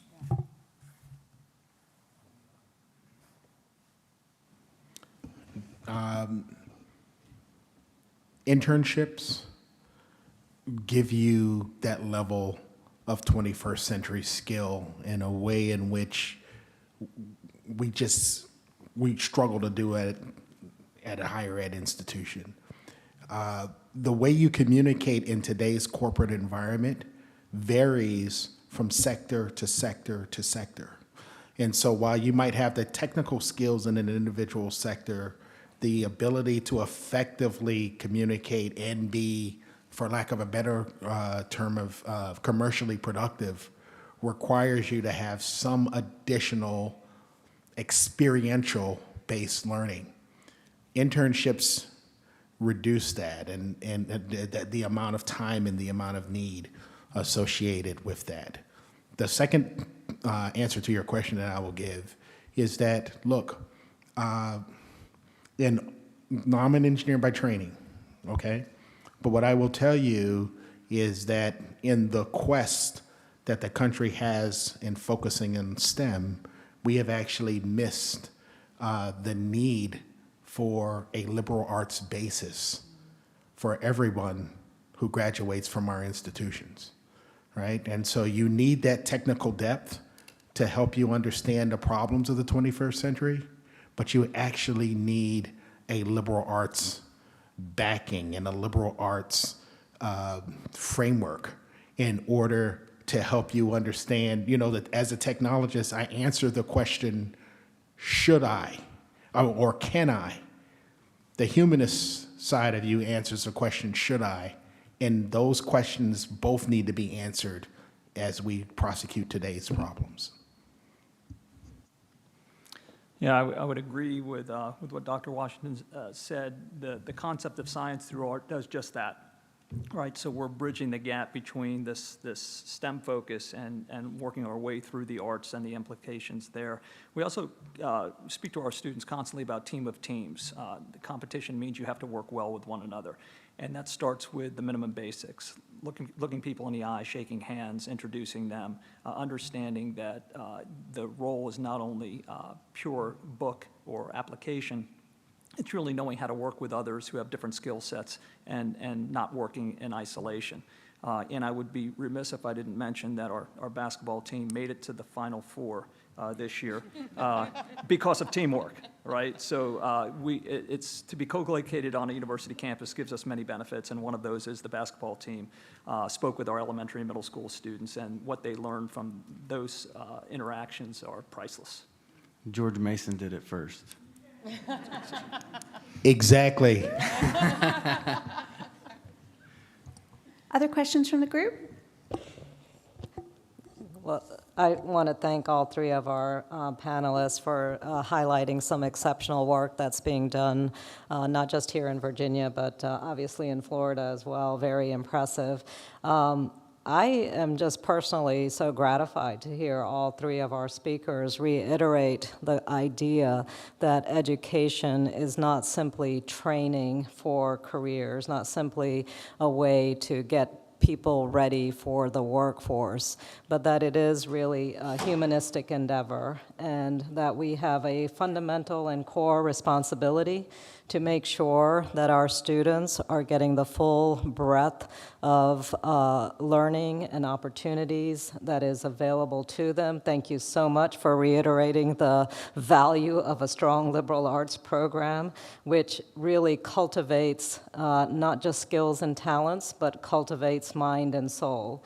And as we think back to the conversations that we've had just in these 2 days, so many of the concerns, the issues, the traumas, the mental health challenges, so much of that comes back to ensuring that our communities, and especially our young people, have opportunities to read in depth, to think in depth, to have those complex conversations, and we can't do that without a solid education that provides the full depth of learning that we have available. So thank you to all three of you who are continuously leading in that direction. Do I have a question for you? I'm not sure I do, but I just wanted to thank you all for continuing to highlight the ways in which our responsibility is not just towards preparing technical workers or workers in all of these different industries, but really giving lifelong learning opportunities. Dr. Dore, I think you highlighted the ways in which stackable credentials has played such a powerful role in our VCCS model, and I think we see that all across the full continuum of education. So thank you to all three of you. Thank you, Senator Hashmi.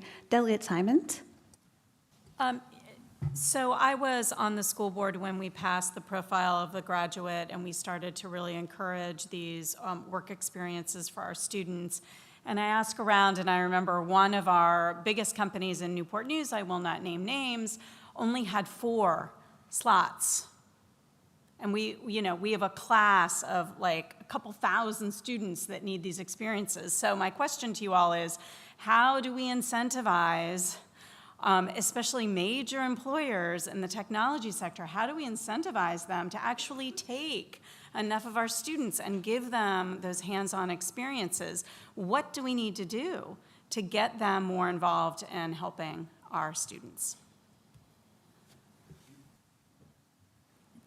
I think you have to point them back to the data. At some point, they will come to you. If you bring a group of corporate individuals in the room, they'll come to you and they will say, well, we can't find enough employees. And the answer to that question from the perspective of Virginia institutions is that Virginia is a net producer of talent. We actually produce more graduates in this state than we actually consume relative to those graduates getting jobs. Those students leave the state and they go elsewhere. So if the companies can't find people and we're producing talent that's leaving the state, the answer is what gives? What's the issue? The primary disconnect comes down to experience.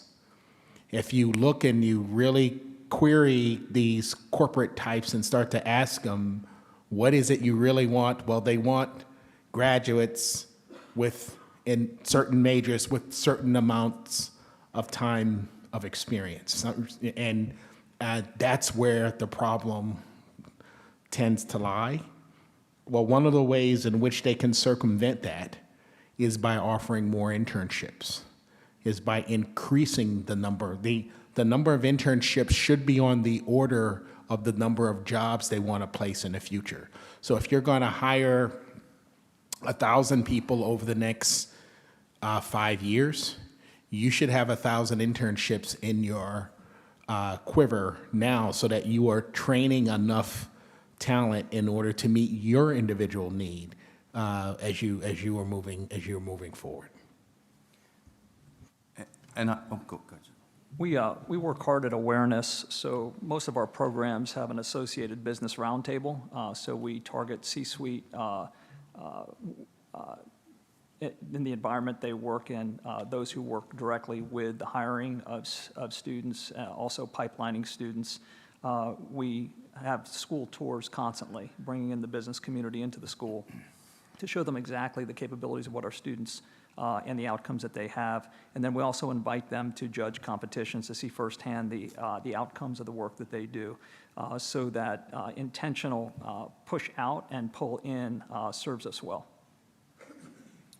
And Delegate Simmons, I would, speaking from the community college perspective, first I would agree that there are not enough placements, and to President Washington's, I think we just need to really do a better job of showing the data and then incentivizing in some way these paid And that is so important for the community college learners, that those internships are paid. Because our students, I gave you that statistic, they are asset limited, income constrained, employed. And so what they're doing is they're putting together, 2 to 3 jobs at, DoorDash or Arby's, as opposed to being in field. And I can show lots and lots of data of the success for the employer and the learner in terms of getting them in field and having that experience. And we have a problem with maintaining and retaining talent, and these apprenticeship and internship opportunities, I think, help retain talent in the Commonwealth of Virginia that doesn't leave. So anything that we can have a conversation to begin to incentivize paid internship and apprenticeship experiences is I think is a win-win. Thank you. Yes, Delegate Coiner. We're closing on the end of our session, so this will be our last question. Thank you. Thank you. My question, after being exhausted from listening to Superintendent Herbst at the caliber of students, thinking about outside of Florida and your school, what do you think are the things that other states like Virginia should be thinking about if we wanted to look at a model? One, it's very appealing because of the affordability for students, right? Like I have one child who I've invested in community college, and I think it's a good investment, but we know a lot of parents struggle even with that investment. But then also thinking about the time, right? We've really shifted away from thinking about everybody in school for a very long time to trying to get people out sooner. And thinking about in Virginia, what do you see, lessons you've learned from Florida, if another state wanted to try this? What are the initial frameworks of discussions with universities in the state that need to take place? So laboratory schools are a great construct to do that.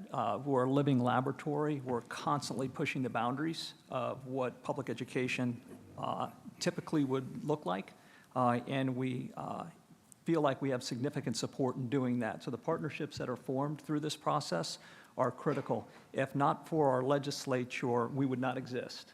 So we are one of 4 legislatively created laboratory schools in the state of Florida, but we do so much more. So everything we do, we push out to school districts. Prior to my role here, I worked for the Broward County School District, which is the 6th largest in the United States, and saw firsthand as a regional superintendent just how desperate the needs are. So this is an inflection point where it can be spread, which is what we do in the state of Florida and elsewhere and several other states. Spread is one of the many solutions that could provide students who typically are first-generation students, students of poverty and opportunity, to really excel, whereas they're in these very large high schools. And in Florida, it's not strange to have a high school of 5,000 to 6,000 students. So these very large high schools where unfortunately they're lost. So this gives them an opportunity to have another track or another opportunity to get into, collapse the time to degree, and get into the fields that they're curious about, that they want to work towards. So it's no longer seat time served.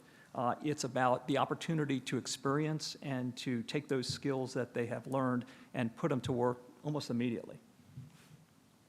Our lab school concept with Northern Virginia Community College and the public schools actually tries to mimic this outcome. We actually sent a team to FAU, I think 2 weeks ago, to take a look at their concept. So the lab school concept that's making its way through now tries to replicate this in Virginia.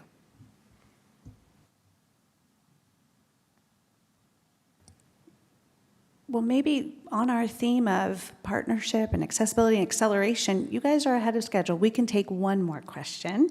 I really appreciate all of the engagement, too. Yes. Thank you. I'd certainly like to applaud each of our presenters today and thank them for the information that was imparted, and it gave us a lot of insight into what's going on, not just in Commonwealth of Virginia, but across the nation. Just one question, but also wanted to share something. So, and this is just talking in keeping with the information about the pipeline and making sure that you're creating a pipeline in elementary school and moving it forward. My 8-year-old granddaughter came home one day, and I just want you all to know that I only talk about the AKAs and George Mason University, first of all, and said that she was going to Howard University, and that she wanted to be a Delta. So I just, wanted to be a Delta. I just wanted to keep some friends when I leave out of here. And she was she was excited that day. And so we wanted to know, what are you talking, where did you get that information? And she had had the conversation with one of her friends in school whose mom went to Howard University and who's a Delta. And so to see the excitement and the gleam in her eyes at that early age, and so it works. And so we need to start a lot earlier than we're doing in terms of trying to help young people to understand the opportunities that are available to them, and in particular for higher ed. And then the second thing that I wanted to talk about is as you shared about the pipeline.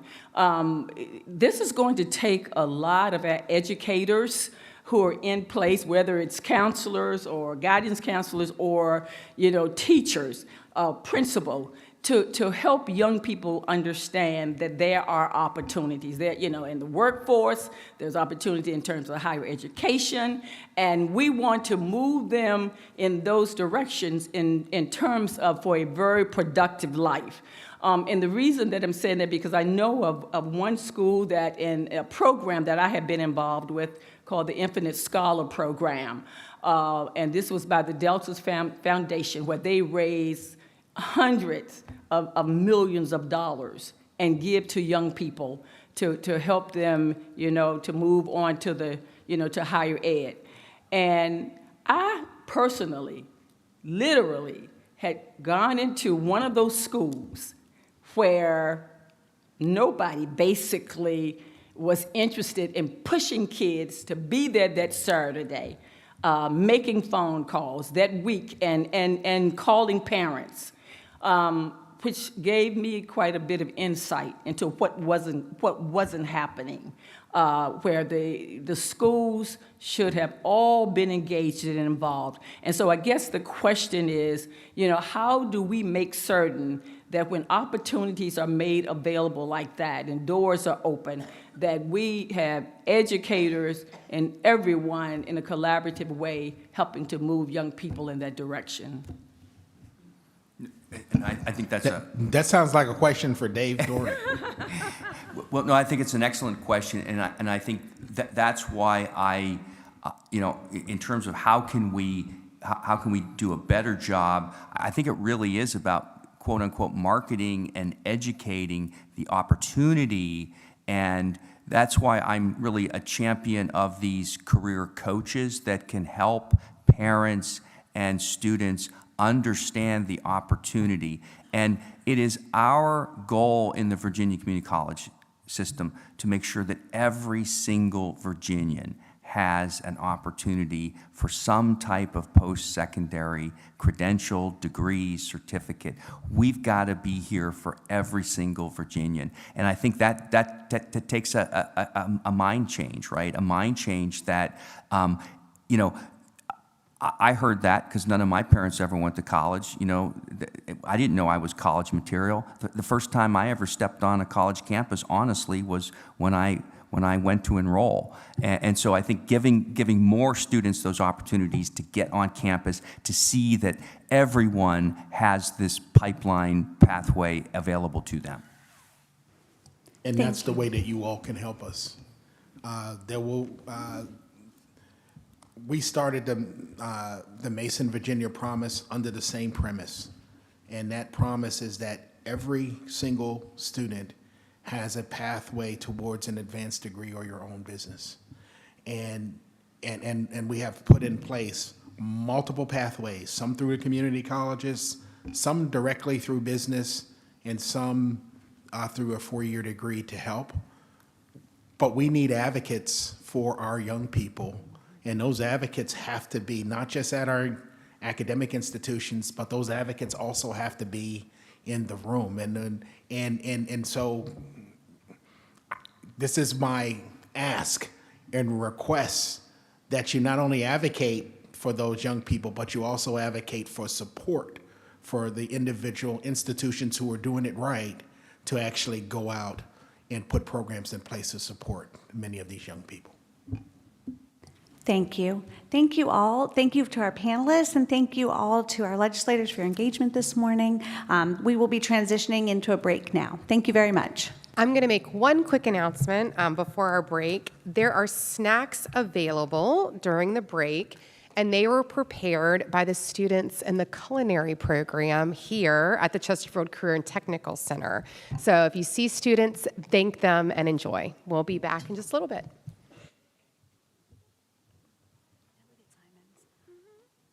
Great to see you again. Good to see you. And I apologize. I felt like my back was to you. So I apologize for that. Has it been a great event again this year? Yeah, Good. it always is. Good. Very stimulating. It's just, the frustrating part is when we really don't have good solutions to some of these things. Like, honestly, this issue of workforce opportunities and internships, it's just, business just doesn't want to do it. They just don't want to do it. It's a lot of work to mentor a young person. Yep. It's an insurance risk in a lot of our advanced manufacturing environment. Like, they just don't want to do it. So it's very frustrating. I hear you. Well, thank you so much. Have a good one. Yes. Thank you, Lexi.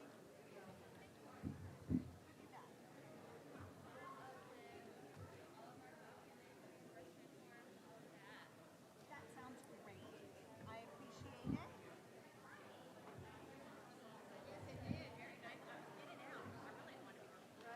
I don't think I want to.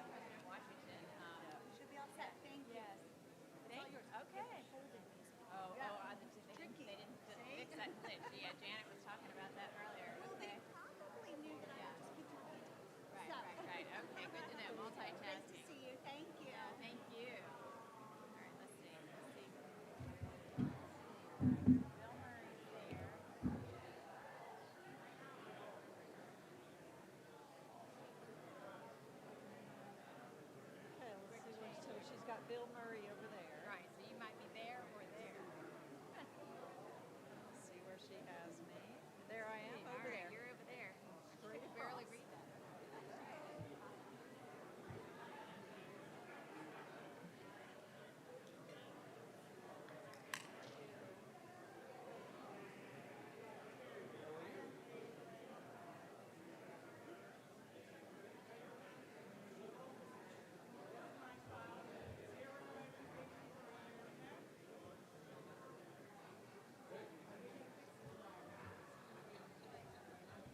We're going to get started with the next session in 2 minutes.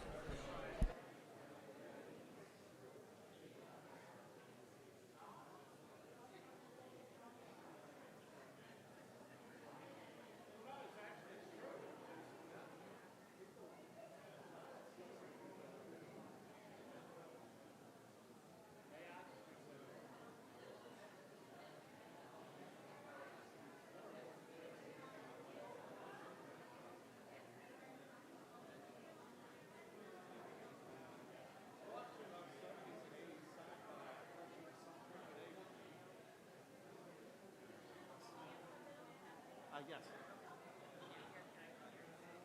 How's Jean doing? Doing good. Thanks for asking. Yeah, she been traveling or? Some.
If everyone will please take their seats, we're going to go ahead and get started with our next session.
You know what?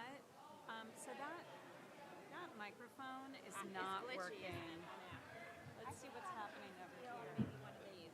That's a good point. See, the problem. Yeah, no.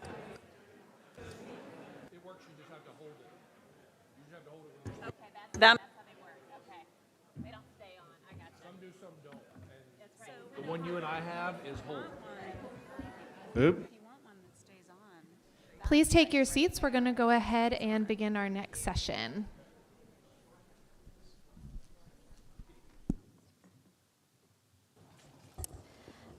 Well, good afternoon to everyone again, and thank you for staying with us for this very important next panel discussion. This is a great opportunity now to transition what we just talked about. As we heard, early exposure to college and to career opportunities plays an important role in supporting our students as they plan for their future.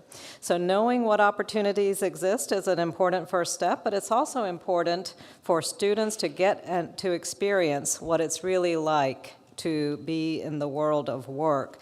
And that's where internships and work-based learning opportunities can really help students to gain those hands-on experiences that are necessary to inform their future plans. And in 2020, the Virginia Chamber Foundation and the State Council of Higher Education for Virginia partnered together to form the Virginia Talent and Opportunity Partnership, or VTOP as we call it. And this partnership connects Virginia businesses that have work-based learning opportunities to Virginia students through our higher education institutions. And today we are going to hear from university presidents and business leaders on the priorities of VTOP and how it supports students, schools, and employers. And leading this conversation will be Secretary Laura Worley-Novy, Senior Vice President of State Government Relations at McGuire Woods Consulting. And Secretary Novy will introduce our conversation and our panelists. Thank you so much, Secretary Novy, for joining us today.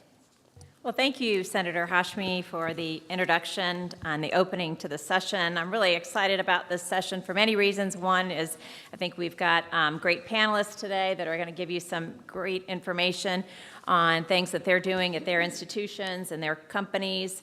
As Senator Hashmi mentioned, I'm Laura Novy with McGuire Woods Consulting, and this is also a particularly important issue to me as I have 3 children, one of which who is seeking an internship right now, and so I find this a very personal topic. But I also want to give, before we get started, just a quick shout out and commercial for the issue brief document that many of you received as you came in, and also you received a QR code. I'd really encourage you to utilize this information going forward. And that's my little commercial, being on the board of the Hunt Institute. I'm supposed to say that, so make sure, if you didn't get one, we'll make sure you've got one as well. In 2023, Virginia ranked as the 2nd best state for business according to CNBC. This ranking is derived from points achieved in areas including workforce, infrastructure, economy, health, cost of doing business, and tech and innovation. We received the most points in the workforce category. In addition to measuring each state's concentration of STEM workers and the percentage of workers with college degrees, CNBC also considers workers with associate degrees and industry-recognized certificates. They look at states are most attractive in attracting all talents, all levels of talent, considering the net migration of educated workers to each state. And I think the last panel really set us nicely up for this conversation, and we'll probably touch on some of those same points and questions that were asked. I really believe that Virginia has been a leader when you look at degree attainment and the goal of 100,000 degrees in the Code of Virginia, as well as the credential goal that we have. And I think in 2019, the state really took the next step, and I want to give credit to Senators Locke and to Delegate Coiner for their work on the VTOP program and advocating for the expansion of that program, as I do think that's really the next logical step in the Commonwealth as we get beyond really ensuring that young people have access to degrees and certificates, but also looking at the opportunity for them to receive work experience. Today's panelists will speak to workforce readiness and the role of internships and work-based learning play in preparing our students for career opportunities in the Commonwealth. You've got everyone's bio in the agenda book, so I won't spend a lot of time talking about their backgrounds, but they do have incredible experiences that they're going to share with us today. And we'll start with Bill Murray, who is the managing partner at Dominion Energy, followed by President Rowe of William & Mary and Chancellor Henry of UVA Wise.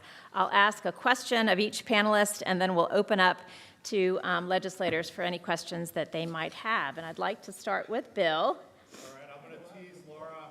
Oh. She just used a McGuire-Woods term that I don't think we use. Anyway, I'm just the head. I'm going to turn this back off and use my big. I'm just the head expert on careers. I'm definitely not a manager. We don't have anything like a managing partner. We do have a CEO. That's definitely not me. So just to talk. I'm sorry. Oh, just for the live stream. Okay, so I'll try to keep my voice quiet. I'm often told that if I use a mic, it gets too loud. So a couple thoughts on internships. And when I hear internships, I'm going to crosswalk that to apprenticeships, internships, early career experiences, because an important thing to know about Dominion, like all electric utilities, the great majority of our jobs don't take a 4-year degree. They do take some preparation, but the significant majority of our jobs, about 3/4, don't take a college degree. So that's one point. A second point is, as far as paid internships, we've always done it that way. And without getting into sort of the legal view of that, just our view is that an internship, it shouldn't be a question whether you can afford to do it. So we're looking for the best folks, and we do pay interns and have done that for as long as we've had an internship program. I think it is a mistake that we sometimes make in workforce, and I understand the term pipeline, and I know why we use it. There may be absolutely linear careers, and I guess that's more common in academia, where a typical academic vita, BA, MA, PhD, and assistant professor, associate professor, professor, associate dean, dean, provost, and so on. That is not most careers, and I was just looking at members of the leadership team at Dominion and what they majored in. The only major where more than one person did it was American government. We have one mechanical engineer, one electrical engineer, one accountant, one economics major, one history major, and one English major. I'll note the English major runs our South Carolina utility and is probably one of the most technically adept of my colleagues. So it is I understand why we do it. It is a mistake to think that careers are about what you majored in when you're 18 years old. I may be alone in this room, but I'd be surprised that when I was 18, I didn't know the job that I currently have was a thing. I didn't know that was anything that anybody did, and probably didn't know that until I was in my mid-20s. The other thing I will say about workforce and interns in particular, and this will be a counterintuitive example, and it may be unique to me. In my view, some of the least successful interns are the kids who've had perfect grades their entire career, because their entire life has been about pleasing adults, being risk averse, and if they get a B+, their life is over. And that is not how the workplace works. That's particularly not how it works when you're a new employee, where by nature you're supposed to make mistakes, which is how you learn, and you have a leadership structure to prevent those mistakes from having undue consequences to the organization. So I've always thought we made a terrible mistake in education when we started letting people get a GPA beyond perfect, because it set up an unrealistic expectation of how the world works. And maybe it just reflects that I was a bad student and never contemplated having perfect grades. I do think that the great thing about early career experiences is you never know what you're going to be good at or what you ought to try. With liberal arts majors and an electric utility, and here I am turning to jobs that take a college degree, the typical kind of thing you would do is to be a designer, which is a technical role, helping design electric circuits. Most of the people doing that are not engineers. Engineers are doing different roles within the organization. And the best sort of colleagues I have at a senior level started often as designers because they understand how the electric system worked. Now, it can be awkward. Some of you know Junius Williams. I was with him at a business owned by the mayor of Norfolk once, who was complaining about how his service didn't work well, and Junius told me on the way out of the room, I think I designed that in 1975. We did the best we could at the time. But nonetheless, early career experiences, absolutely important. Paying interns, absolutely important. But I just would caution, don't think of this as a linear progression. In particular, we make a mistake when we tell kids, okay, if you don't take algebra by 7th grade, it's over, you'll never be fill in the blank. Or if you get a B+, your life's over, and you may as well start working on your fast food applications. The great thing about the United States, this is probably our core strength. We don't just have second acts, we have third acts, fourth acts, fifth acts. And again, this may be something that the perspective of a sub-average student.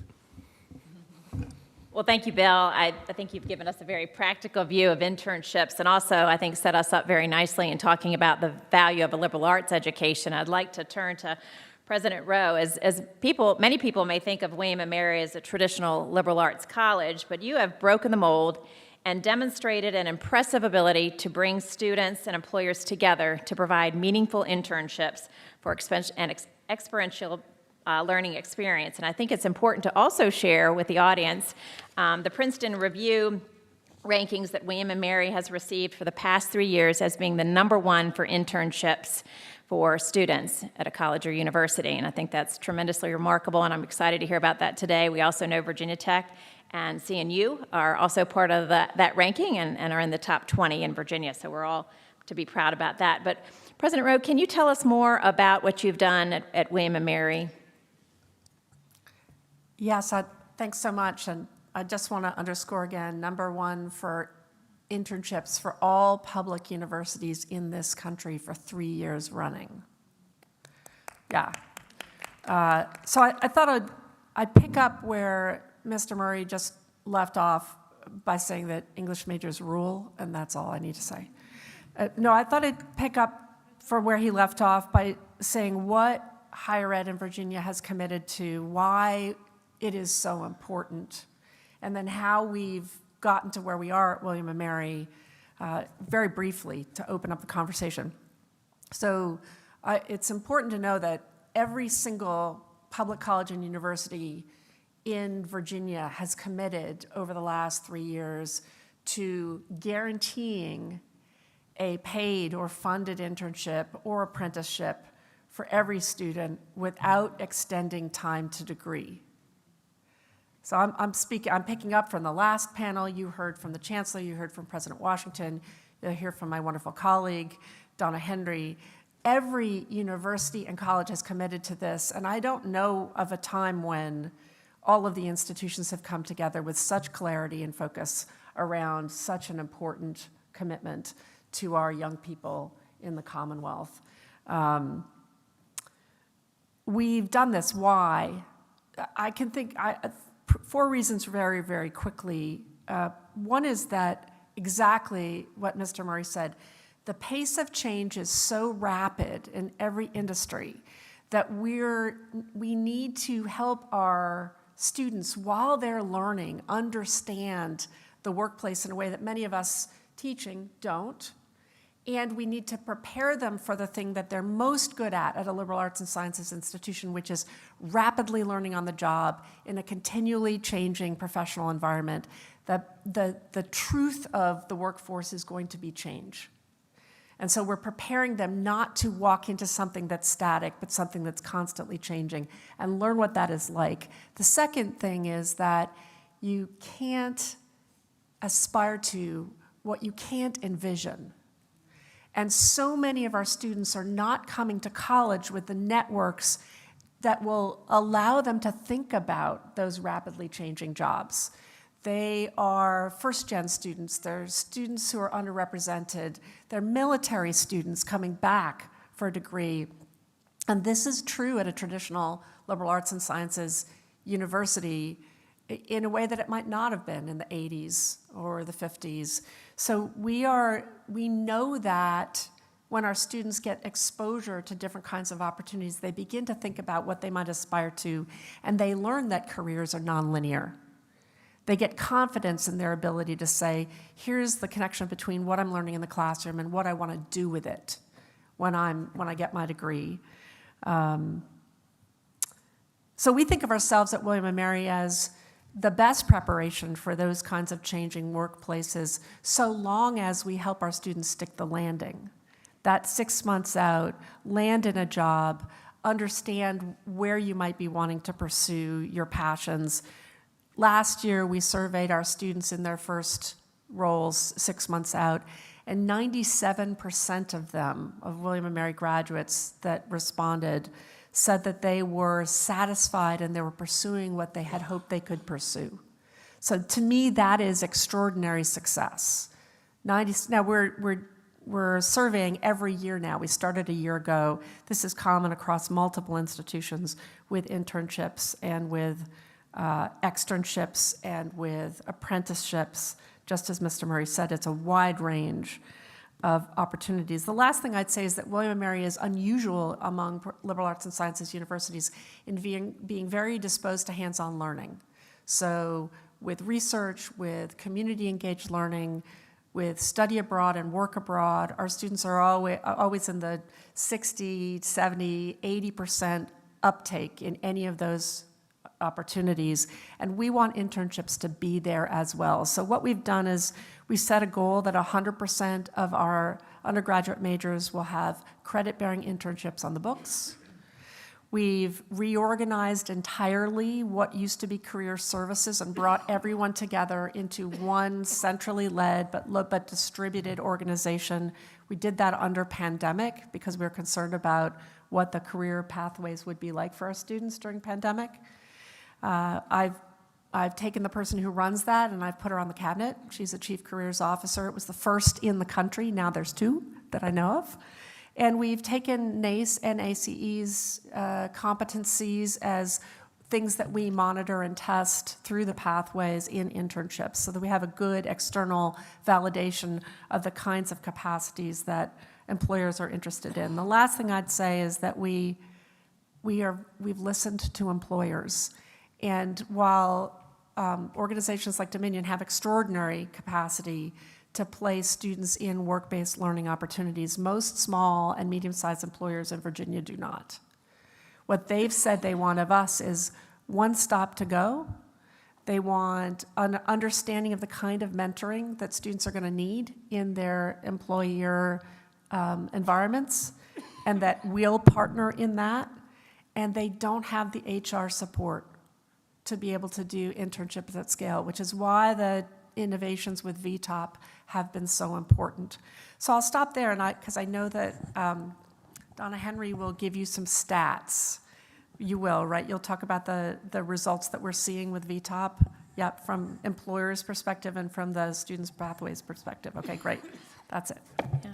No, thanks, President Rowe. I appreciate that, and I think it's really noteworthy that you've shared your formula for success, and we hope to come back to kind of dive into that a bit more. But I'd like to turn to Chancellor Henry and talk about the masterful job she's done in providing opportunities for UVA-Y students to have meaningful work-based learning opportunities.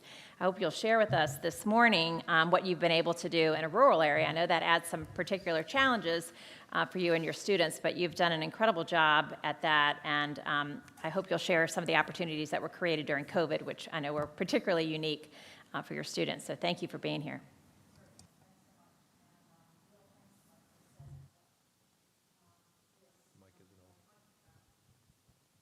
You have to push, unfortunately, you have to hold, I think. Am I on now? Oh, I'm on now, sorry. So thanks so much, and thanks, Bill, for setting this up to really talk about liberal arts. UVA-Wise is a public liberal arts college.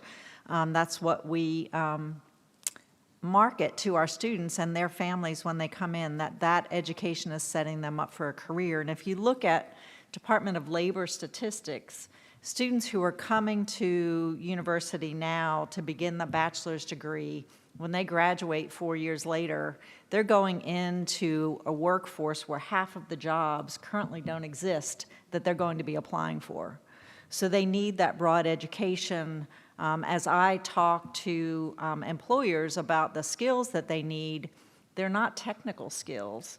While those technical skills are important for them to learn so they understand how to do things, they mostly need the communication skills that are so critical, the teamwork skills, so that they can go into the workforce and do their jobs in good ways. So I'm talking more specifically about UVA-Wise.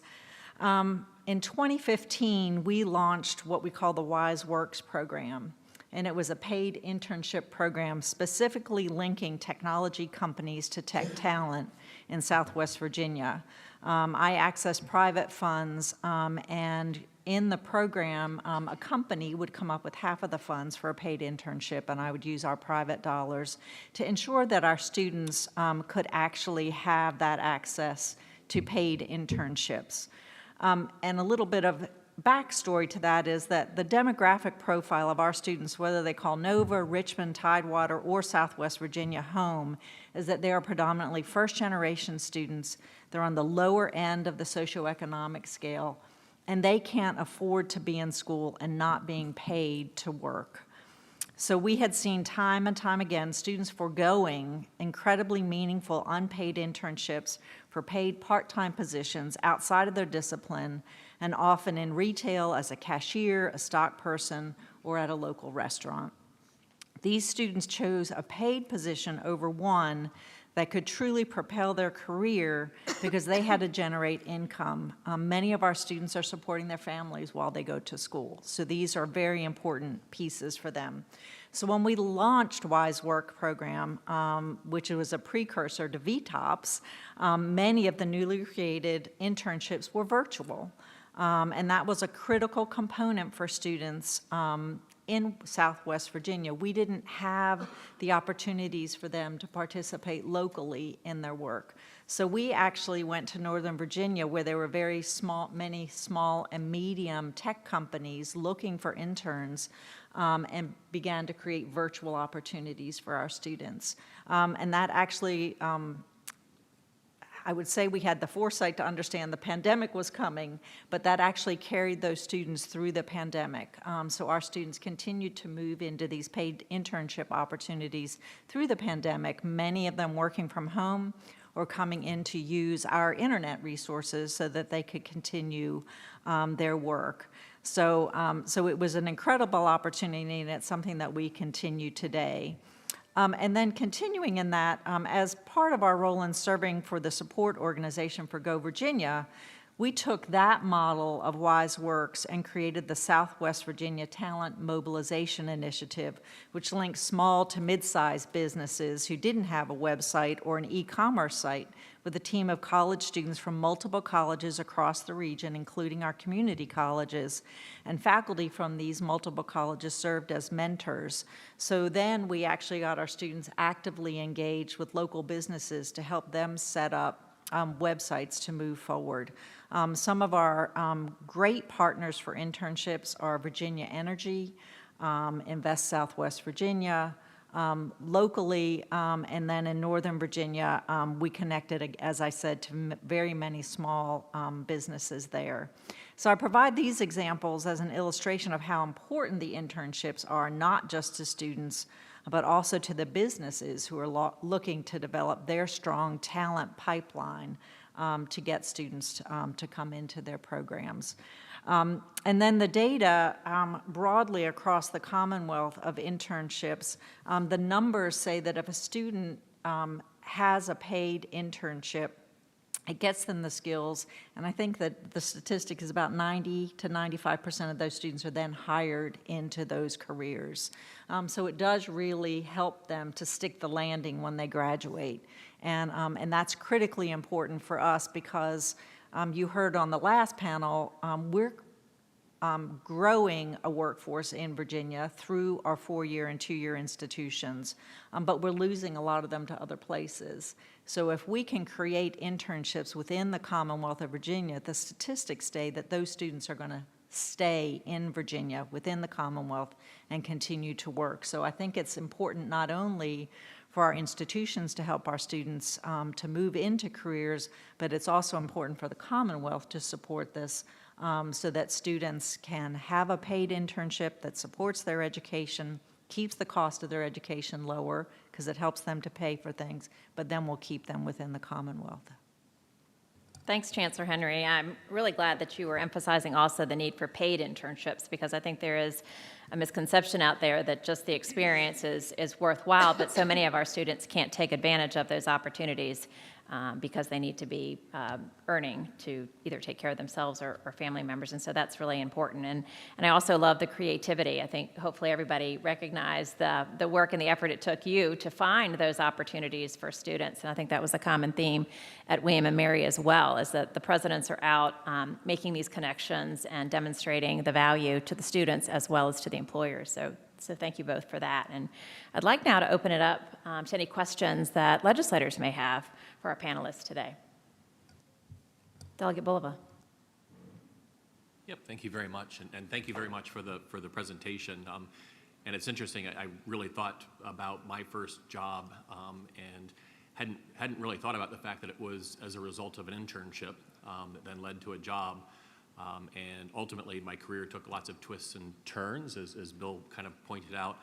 But it was that first experience developing that network, that professional network, that allowed me to take those twists and turns and develop as we went along.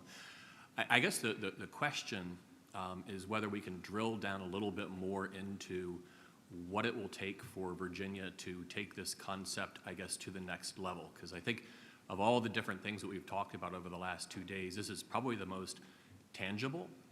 We tackled big things like mental health and social media this morning that we're not going to solve around this table today. And yet, when you talk about paid internships, it really comes down to how do you make those connections with businesses? Where do you get the money in order to be able to support those students? And so I know in talking with President Rowe before, there's an active effort to try to push this to the next level. So what is it that the General Assembly can do over the next couple years in order to make this happen? What are some of the things that we're doing that are holding you back that maybe we need to step out of your way? Want to start? I'll pitch in, but I'm really interested in Bill's answer there. From a university standpoint, I'm looking to create a trio of things with an employer, and it's only the very large employers that can do this with me. So it's paid for the reasons that Donna said, must be paid. What we find is that students who work to pay their way through college are roughly 25% less likely to be in that first destination 6 months out from the degree.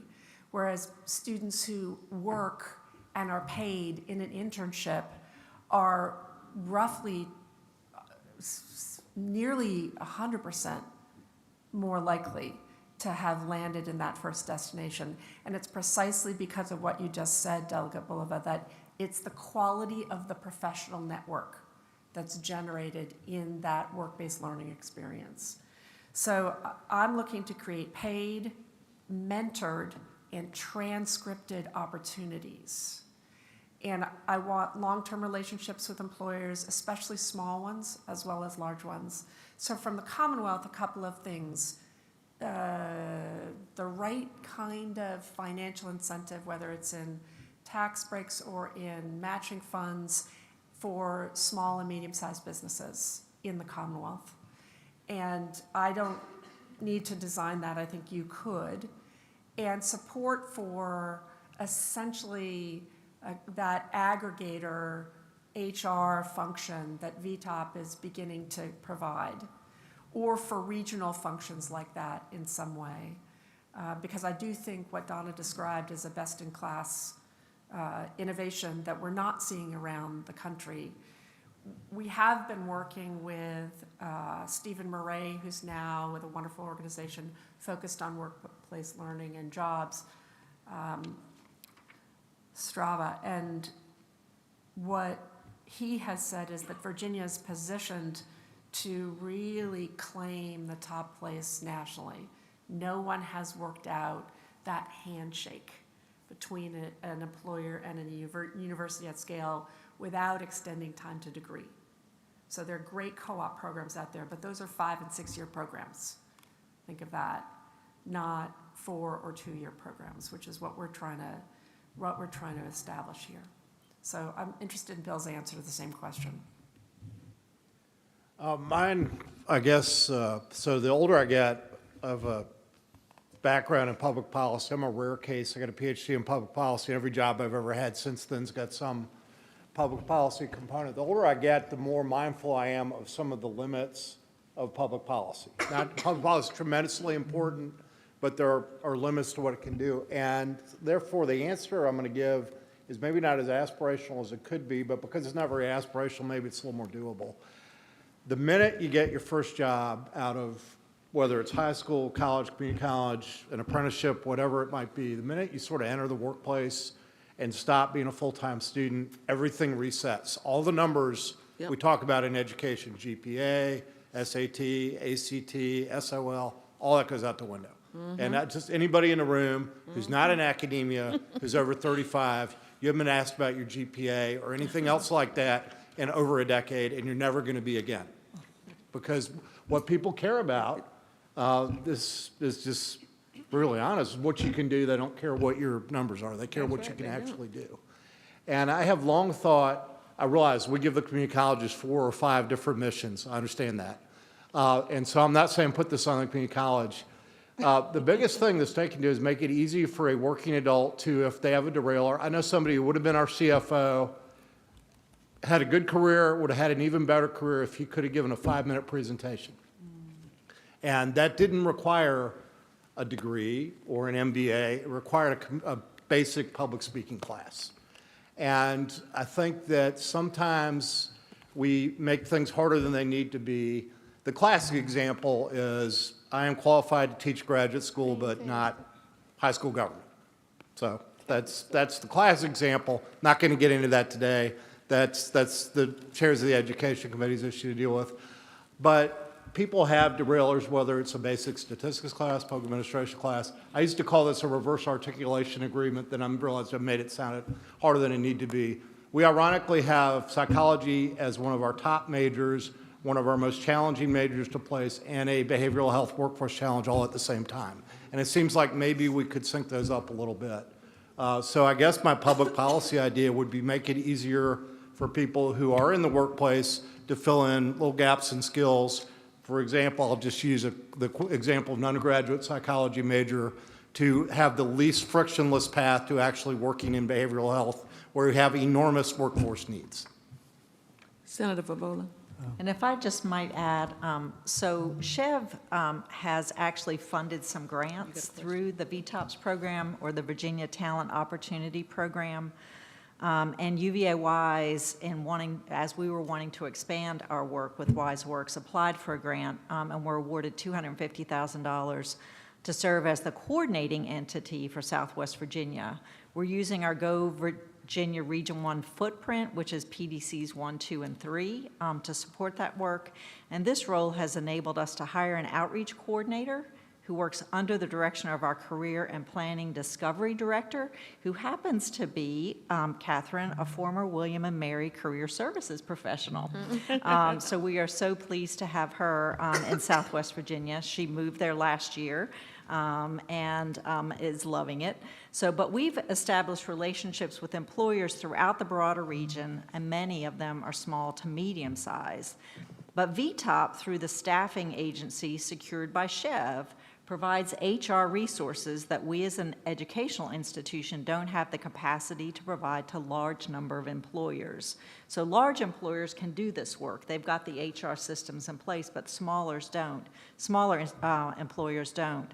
The funding for WiseWorks was limited, so VTOP provides the financial resources which enable us to continue to do the matching funds to grow the internships.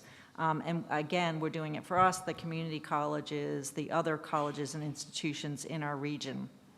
And through our advisory committees, which helps to shape our programs and curriculum, we're able to keep our content current by engaging employers, soliciting their input, and applying it to the skills, knowledge, and aptitudes that our students develop at their time at UVA WISE. We introduce internships and other forms of experiential learning to students from day one, when they come to the college, through their first year seminars, and our plan in the fall of 2024 is to require that every graduating student have an experiential learning experience during their time at UVA WISE. and I think that's what Catherine said, all of the institutions are now saying, all of the public institutions are saying that we're going to require these of our students because we believe that experience is crucial to their work.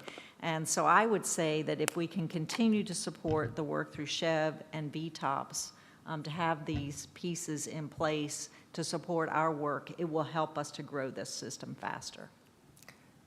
Just one simple answer as well, and it goes back to Delegate Simon's question in the prior session. What are the obstacles for employers? We've talked a little bit about small and medium-sized employers, but every employer I've talked to, regardless of size, wants to have one place to go. This is relationship-based work to help build pathways after the degree. So they want to know that there's one person they can talk to. Donna just gave an example of our alumna. And most of the public universities and colleges have not staffed for that. We have leaned into being lean, I think, in general in Virginia higher ed, as we should. But just to understand that that person isn't in place at most of our institutions. And so funding that or thinking about ways to make that a normative standard kind of staff model would help enormously, especially for the smaller institutions.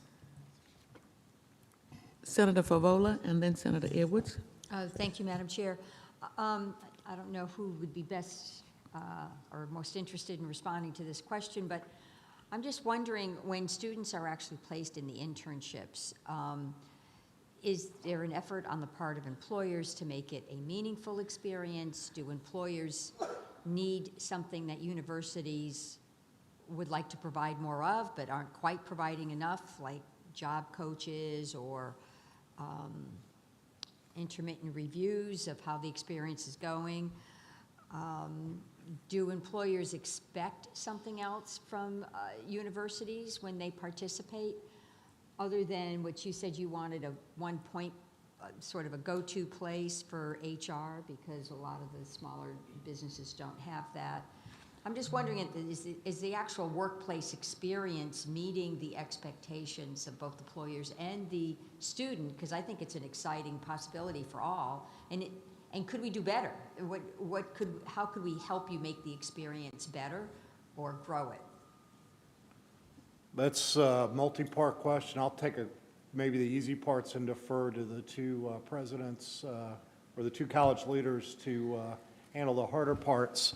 One of the great things about interns is they bring new ideas. The reason a lot of people, me included, used to like teaching adjunct is you learn more from the students than they learn from you.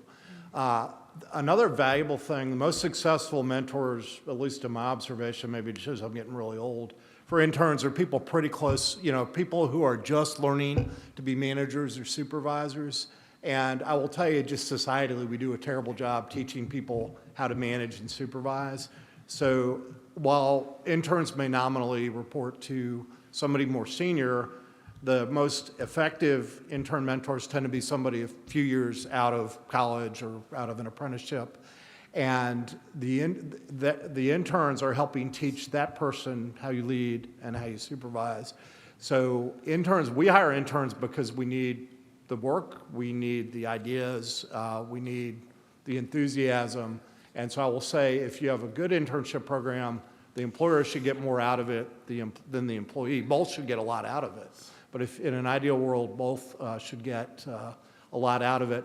I will say there's probably a little cultural shift sometimes, particularly the utility world. We start very early, and if you're on time for a utility meeting, you're late. And some of that, there is a little friction at the start of every summer because that does not perfectly crosswalk from the academic experience. With that, I will yield to the academic leaders. I think one of the benefits of the HR system that Chev has set up through the VTOPS program is for an employer to get the funds to take on a student intern, they have to go through, and Catherine President Rowe referred to the NACE standards. So there are some trainings that they go through so that they actually provide a good internship to the students. So it is sort of ramping up the expectations of the employer so that that internship is a quality internship that the student will benefit from as well as the employer, but then also gives us as institutions, particularly if we're granting credit, because we'd like them to be credit-based and paid internships, that the students are getting some of that knowledge base that we think that they need from the institution. I just add, it's really true. We're not talking about experiences we might have had of Xeroxing, right? The quality of the opportunities that we're seeing across many, many different professions is really high. And VTOP is creating that framework into which we can feed, we can say with employers, this is what we're expecting. I also think it goes two ways. So we're learning at William & Mary that there are fields where project-based work happens in sprints and projects with teams. And our curriculum is evolving in many areas towards that. Sometimes we'll have an employer come to William & Mary to run a sprint or a project. EY does that very regularly for us. It's incredibly exciting. So when there's a closer relationship that's of some longer standing with an employer, we can see a tighter loop between the curriculum itself as it evolves and what's happening in the classroom and what's happening at a workplace. And that's fantastic.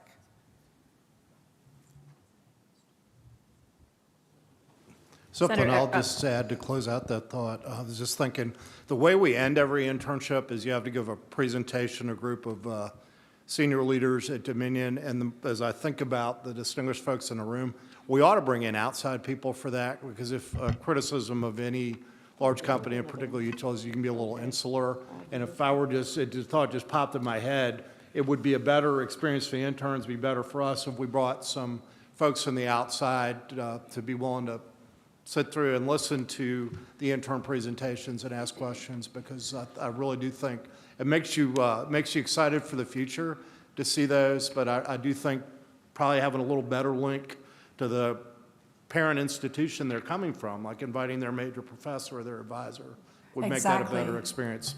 I think that would be fantastic from a university standpoint. Madam? Yeah.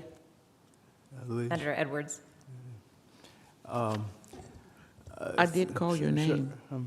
I did call your name. Okay. All right. Several thoughts come to my mind. Under the theory of English majors rule, I was a history major. I think I'm reminded that my observation in politics and in business is those who communicate the best do it well. It's important to communicate, whether you're a supervisor or whatever it is, and true in politics as well as in business. Communicators do exceptionally well. And the other theory is that people should get along with one another. I'm a history major, and I'm reminded that the early founders of our country were made sure they got along with each other, and they were well regarded. George Washington, when he was 19 years old, wrote out 110 precepts as to how to get along with people, minor things as well as big things. And so people who both can communicate well and can get along with people tend to do a lot better, both in business and in politics, and I guess in teaching in college or whatever. Any comments about that? Bill? Sorry. Apparently one of the things we need to teach people better is how to work microphones, at least in my case. So I was just thinking, and this builds on what I was saying before, about one of the things about internships, we're not just assessing the intern, we're assessing the mentor of the intern.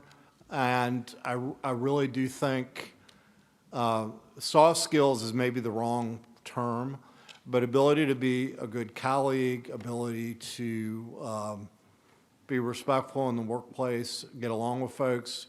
It's important in legislative bodies. It's important in every setting. And, I think interns have helped a lot in the era of the hybrid workplace. Our intern class of 2020 was invaluable in helping all the rest of us learn how to navigate Zoom and things of this nature. So it's not a matter of, okay, you're going into the quote-unquote adult world and you've got to adapt. The world adapts to each generation. I'm part of Generation X. Remember, the world was going to end when the slacker generation, was finally in the workplace, and we survived.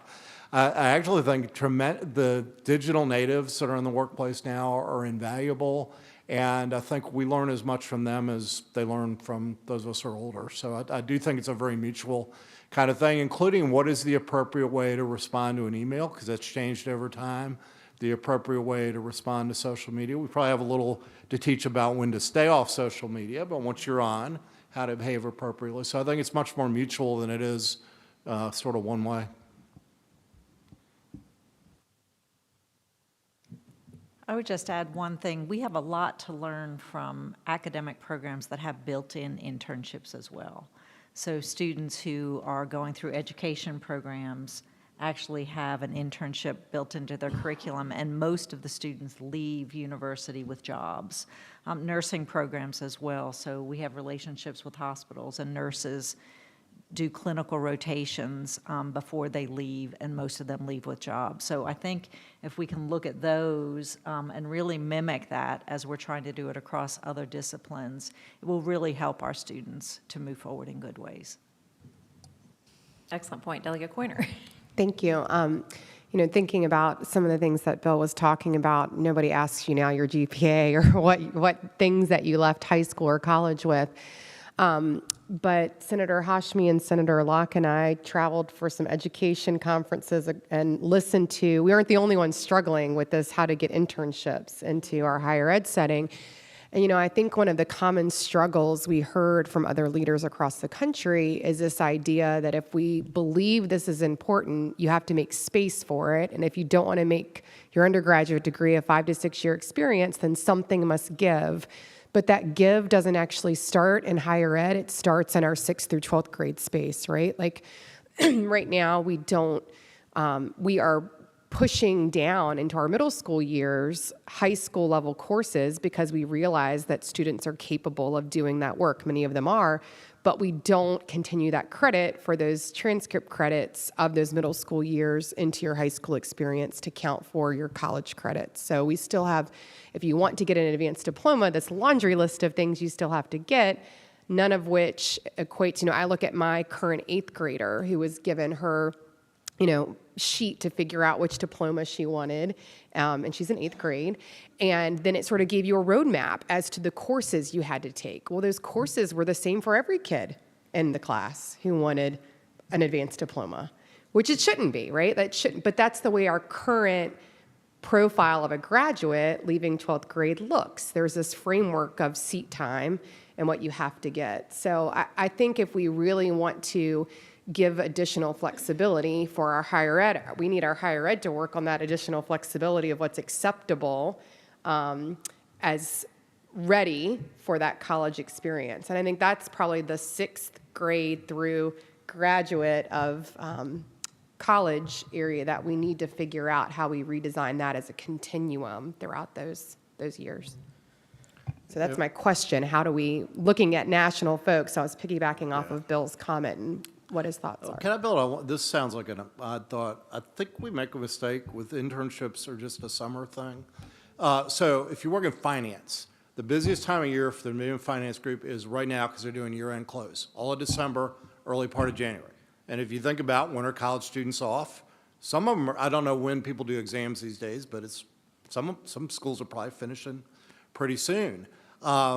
Personally, self-interestedly, I always have a role for a smart college student in helping get ready for session, like right now. And it is true that I know some folks like taking the whole holiday breaks off. I was that way as a college student, but I've had very successful experiences. Or in our tax group, they love spring break interns because there is more work than you can possibly do in any tax department right around whenever spring break is, March, early April. That's always a peak time. So thinking about it as just something you do in the summer, those are valuable. But when you think about sort of the regular workforce, you don't necessarily have everybody around in June, July, August. We're not fully staffed, I'll be the first to say it, except during a hurricane. whereas year-end close, so thinking about the college calendar and how to work strategically, or for that matter, the K-12 calendar. I've hired high school students also to do tasks getting ready for session. So trying to be creative in how we use the calendar. The other thing, I like local, just students who are going to school in the Richmond area, because then you can have them year-round. Doesn't have to be 40 hours a week. Frankly, a good internship can be working 10 hours a week because you happen to live close by. It's a pretty big college, 3 minutes from my office at VCU, and they're right down the street. It's just a thought that we could be a little more creative in using the calendar. Well, I'm right there with you on that. So at William & Mary, we've been steadily growing towards a full semester that runs in the summer so that students can take a semester off, a full semester during the academic year, and they can flex. There's so many different gains there. They can flex to the time of year that matters most in the profession that they want to explore. That you, from an employer standpoint and from the student standpoint, there's way less competition in the fall and in the spring for fantastic internships. And for students who are transfer students coming in non-traditional ways to college, that flexibility of being able to have a full semester, not just summer classes in the summer, is really powerful for them. It means they can join up onto a major pathway that they might not be able to. So give me a couple more years on that, Bill, and I'll be where I want to be, which is the full summer running year-round. That sounds like William & Mary, doesn't it? Why not just be in college year-round? Why not? Why not? Delegate Simons, last question. Okay, so I've heard almost kind of a regional approach with the Wise Works, and then I feel like I'm hearing just a very excellent college approach from William & Mary. Moving forward, do you all envision the state helping with a regional approach to that many universities and colleges can get into, where you've got the human resources support for these smaller businesses? Is that kind of what we have going on with Wise Works and what we need to replicate? Yes, well, very simply, and then I'll let Donna play it out. We want this state to say to the rest of the country, stay in Virginia or come to Virginia for college, and you will graduate into a job that you're interested in exploring, period. That's what we want to be saying, and we wish we were saying it very glamorously and loudly in a marketing mode. Donna. And I would say, so in Southwest Virginia, we started with Wise Works as a regional approach. My hope is that with VTOPS and the Commonwealth buying into it, is that I can get UVA-Y students into internship programs all across the Commonwealth. If I can find ways to give a student a semester that they can take, and then we'll have to obviously figure out the housing and getting them to where they need to be, but if they could come to Richmond and work for Dominion, or if they could go to Northern Virginia and work with a business. But also the virtual workplace gives us opportunities to think about that differently as well, but it's making those connections and giving businesses the opportunity to go to this one-stop shop and say, this is what I'm looking for, and then my UVA-Y students can compete for anything across the Commonwealth, which I think is really critical for students in rural areas because they don't have that access that students in other places have. Well, I'd like to thank the legislators for their insightful questions, and I think we had an incredible conversation today. And I want to thank also our speakers, Bill Murray and Chancellor Henry and President Rowe, for their time today. And I hope we can continue this conversation throughout the session, because it is something that I know the presidents are united around and behind, and so we're very excited about that, and would like to turn it back to our co-chairs, Senator Lucas and Delegate Coiner, to bring us home here. Oh, I see a question in the back. Delegate-elect. Thank you. Just real quick, I appreciate all the information that's been given while we're back here at the Thanksgiving Children's Table. No, but in all honesty, I appreciate all the information that's shared. I'd love to know, where do HBCUs fit into this, right, to our conversations over the past couple of days? Yeah, I take that because I'm on the board of Virginia State. Thinking about internships are we are blessed at Dominion that we have major operations near every Virginia HBCU. We have an umbrella program called the HBCU Promise. We first started working with HBCUs in 1978 with what was then called Hampton Institute, now Hampton University. The thing that I did not get a chance to say, which I'll say now, the great thing about Virginia State is if you need a kid to run some numbers who's good at statistics, who's willing to work in December, you can call President Abdullah and he'll find you the person. I realize that's not the president's role everywhere, and he's unusual that he's an engineer and we're an engineering company, but one thing that would be great for HBCUs and for all institutions is if you need somebody maybe in a non-traditional, not the summer internship program, that's a different deal. Who do you call on the campus? And to be honest, Virginia State, I only know because I'm on the board. The other institutions, I would have no idea. And I know at VCU because I used to work for the dean of the Wilder School, but other than those two, it's sort of happenstance. So that'd be my thought there. And I would just say that the goal of SHEV is to include all institutions. So Virginia State, Norfolk State as public institutions are on board, as Catherine said. We're all on board to move forward. So I was with Dr. J over at the SACS meeting over the weekend, told her I was speaking, and she said, please let everyone know we're a part of this. And I would say Dr. Abdullah would say the same thing. I believe that Dr. Abdullah was the chair of the Council of Presidents the year that we came up with this commitment as a whole institution commitment, right? 2020. So this was during pandemic when the presidents got together and said, how are we going to ensure that our students stay on track to their degrees and land in good jobs in a bad economy? And he was the chair at the time. So I'd like to add that pre-pandemic, I was the beneficiary of a student from the School of Social Work at Norfolk State University who served an internship with me. Not the political side, but my business side, providing services for individuals with intellectual disabilities. It was paid, absolutely. And Dr. Jones, and I know you know that Virginia Union, they established, and I was helpful in that, establishing their workforce department. So they are on, aligned as well. Okay, I'll turn it back to our chairs now, Senator Lucas and Delegate Well, thank Pointer. you, and good afternoon, everyone. I have had the honor of serving as a retreat co-chair for the Virginia Education Summit for the past several years. But I have to admit that this summit may be the best one yet. And I want to make a prediction. The best is still yet to come. Over the past 48 hours, we have engaged in thoughtful discussion, shared innovative ideas, and forged connections that will undoubtedly shape the trajectory of education in Virginia. This summit has been a testament to our collective commitment to providing the best possible learning experiences for our students.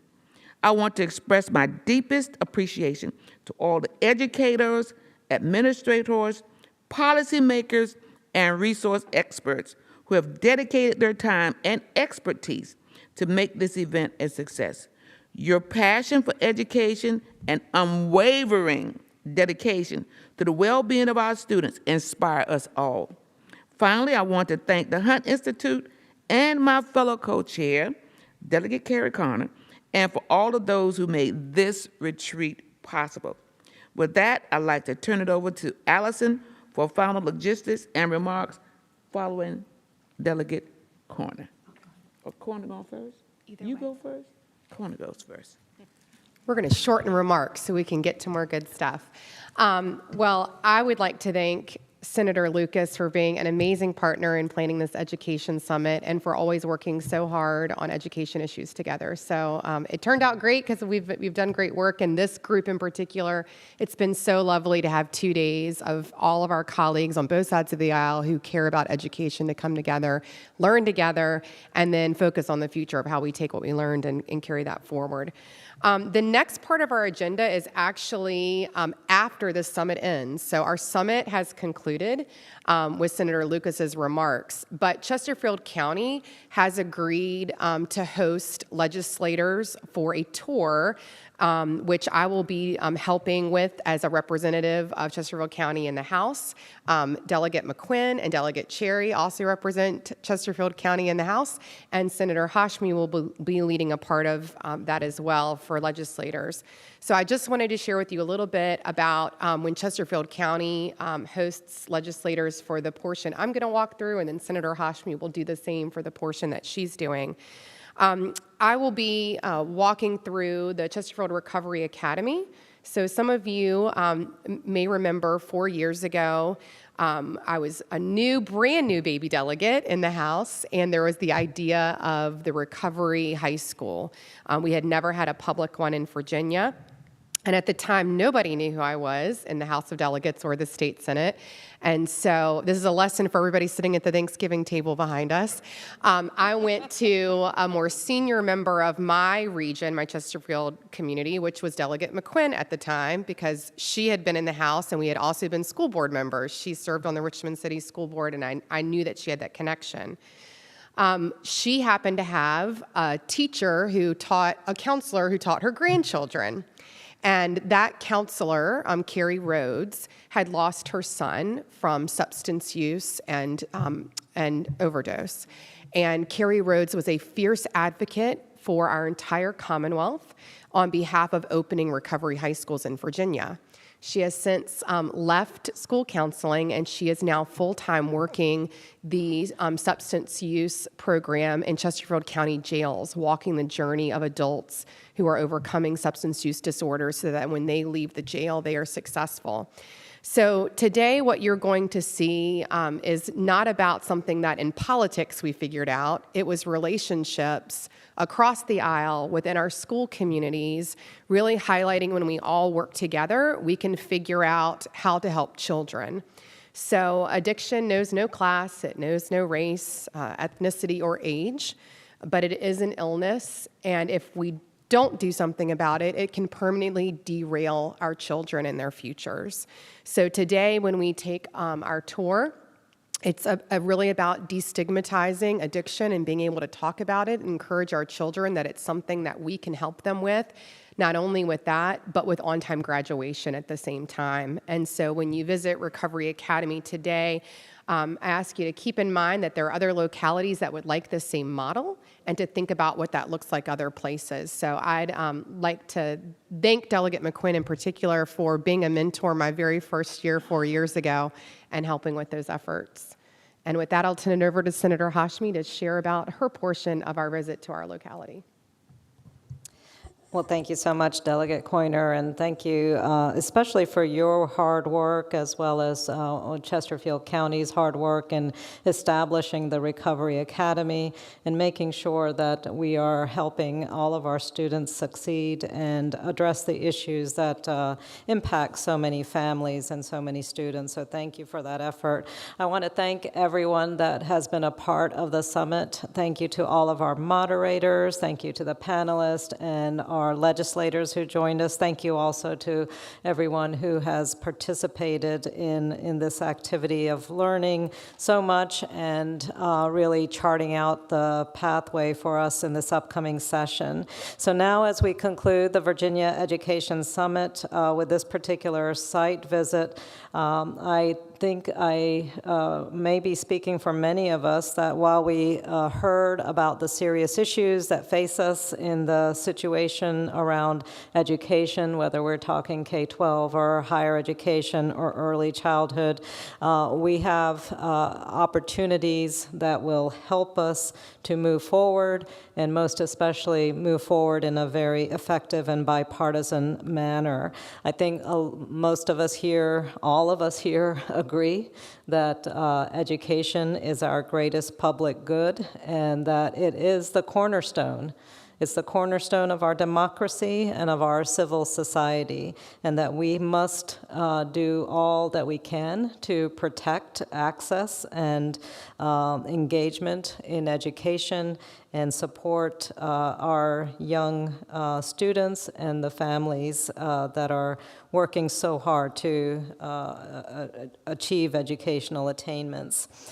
So as Delegate Coiner said, we're going to be given an opportunity now to tour the Recovery Academy. And with that, I will turn it back over to Allison, who will get us ready to begin the tour. Thank you, Allison. Yes, of course. So before we begin the tour, we're going to hear from the Virginia Office of Education and Economics with some updates on their dashboard as relate to thinking about workforce and how we can ensure that all of our students are ready to transition from whatever individual needs they may have. So I'll go ahead and pass that over now. Great. And I've got some slides. I think they're getting pulled up. All right, and I just press this one? Okay. So thank you so much for having me today. My name is Heather McKay. I'm the Executive Director of the Virginia Office of Education and Economics. Our office was created by you all in 2021, so thank you so much for that work. And we're a unique office in the country. We work to do data work and policy and practice work at this intersection between education and work. So career pathways and thinking about how we get students from K-12 and higher education into the workforce effectively. VOE has been active for about 3 years. We're going into our third year now. And we've really tackled kind of 3 areas. One is research and data. We're developing some data tools that can be used by you all, by your constituents, by institutions in your areas and regions to learn more about these workforce and education connections. And I'll show you 3 of those dashboards today. We're also working on a variety of different research projects. In fact, the other day, a report was released from the Organization for Economic Cooperation and Development on career navigation. And so we'll be putting out some short briefs on that work as we move forward, and we're continuing to do some innovative research projects. And both partnering with experts and doing those internally. We're also working on a variety of data improvements, creating new and unique Virginia data sets to answer questions we haven't been able to answer before, beginning to collect qualitative data to supplement all the good quantitative data the state has, and using data from resources outside of the government. So beginning to look at data from employers, job postings data, those kinds of things, adding those to our work, as you'll see in just a minute. We're also hoping that our work has policy and practice implications. And I encourage each of you that if you have questions or needs for data, that you contact our office. That's what we're here for. We're here to help you as you move forward with activities for your constituents. So please do reach out, and my contact information will be at the end of the presentation. Today I'm going to walk you through 3 dashboards that we've developed. These are publicly available on our website, and I'll also share that website at the end of this presentation. One is an education and workforce alignment dashboard. There's also a job posting analytics dashboard and a post-secondary completion dashboard. These 3 dashboards put data that used to be maybe a little bit hard to find or didn't get put together in ways to answer common research questions and needs that you all have. It puts that at your fingertips on a website where you can access it whenever you need it. And we hope it's useful as you develop legislation and as you work with your constituents on different areas. The Education and Workforce Alignment Dashboard regionalizes Virginia for you and allows you to look at a variety of different questions about how education and workforce align. Here you'll see that you can begin to dig into KPIs, so key performance indicators in Virginia, the total workforce, the population, change in 5 years, those kinds of things. So this is a really easy place for you to come to get that information. If it's of interest to you, you can get it statewide. You can get it for certain occupations or career cluster areas, which is the industry perspective we've chosen to use because K-12 uses it so frequently. This is another view of those workforce projections. Here you can also begin to look at apprenticeship data. We've included that here so you can begin to see where there are apprenticeships. We've talked a lot about work-based learning in this forum today. You can look at where there might be apprenticeships in a certain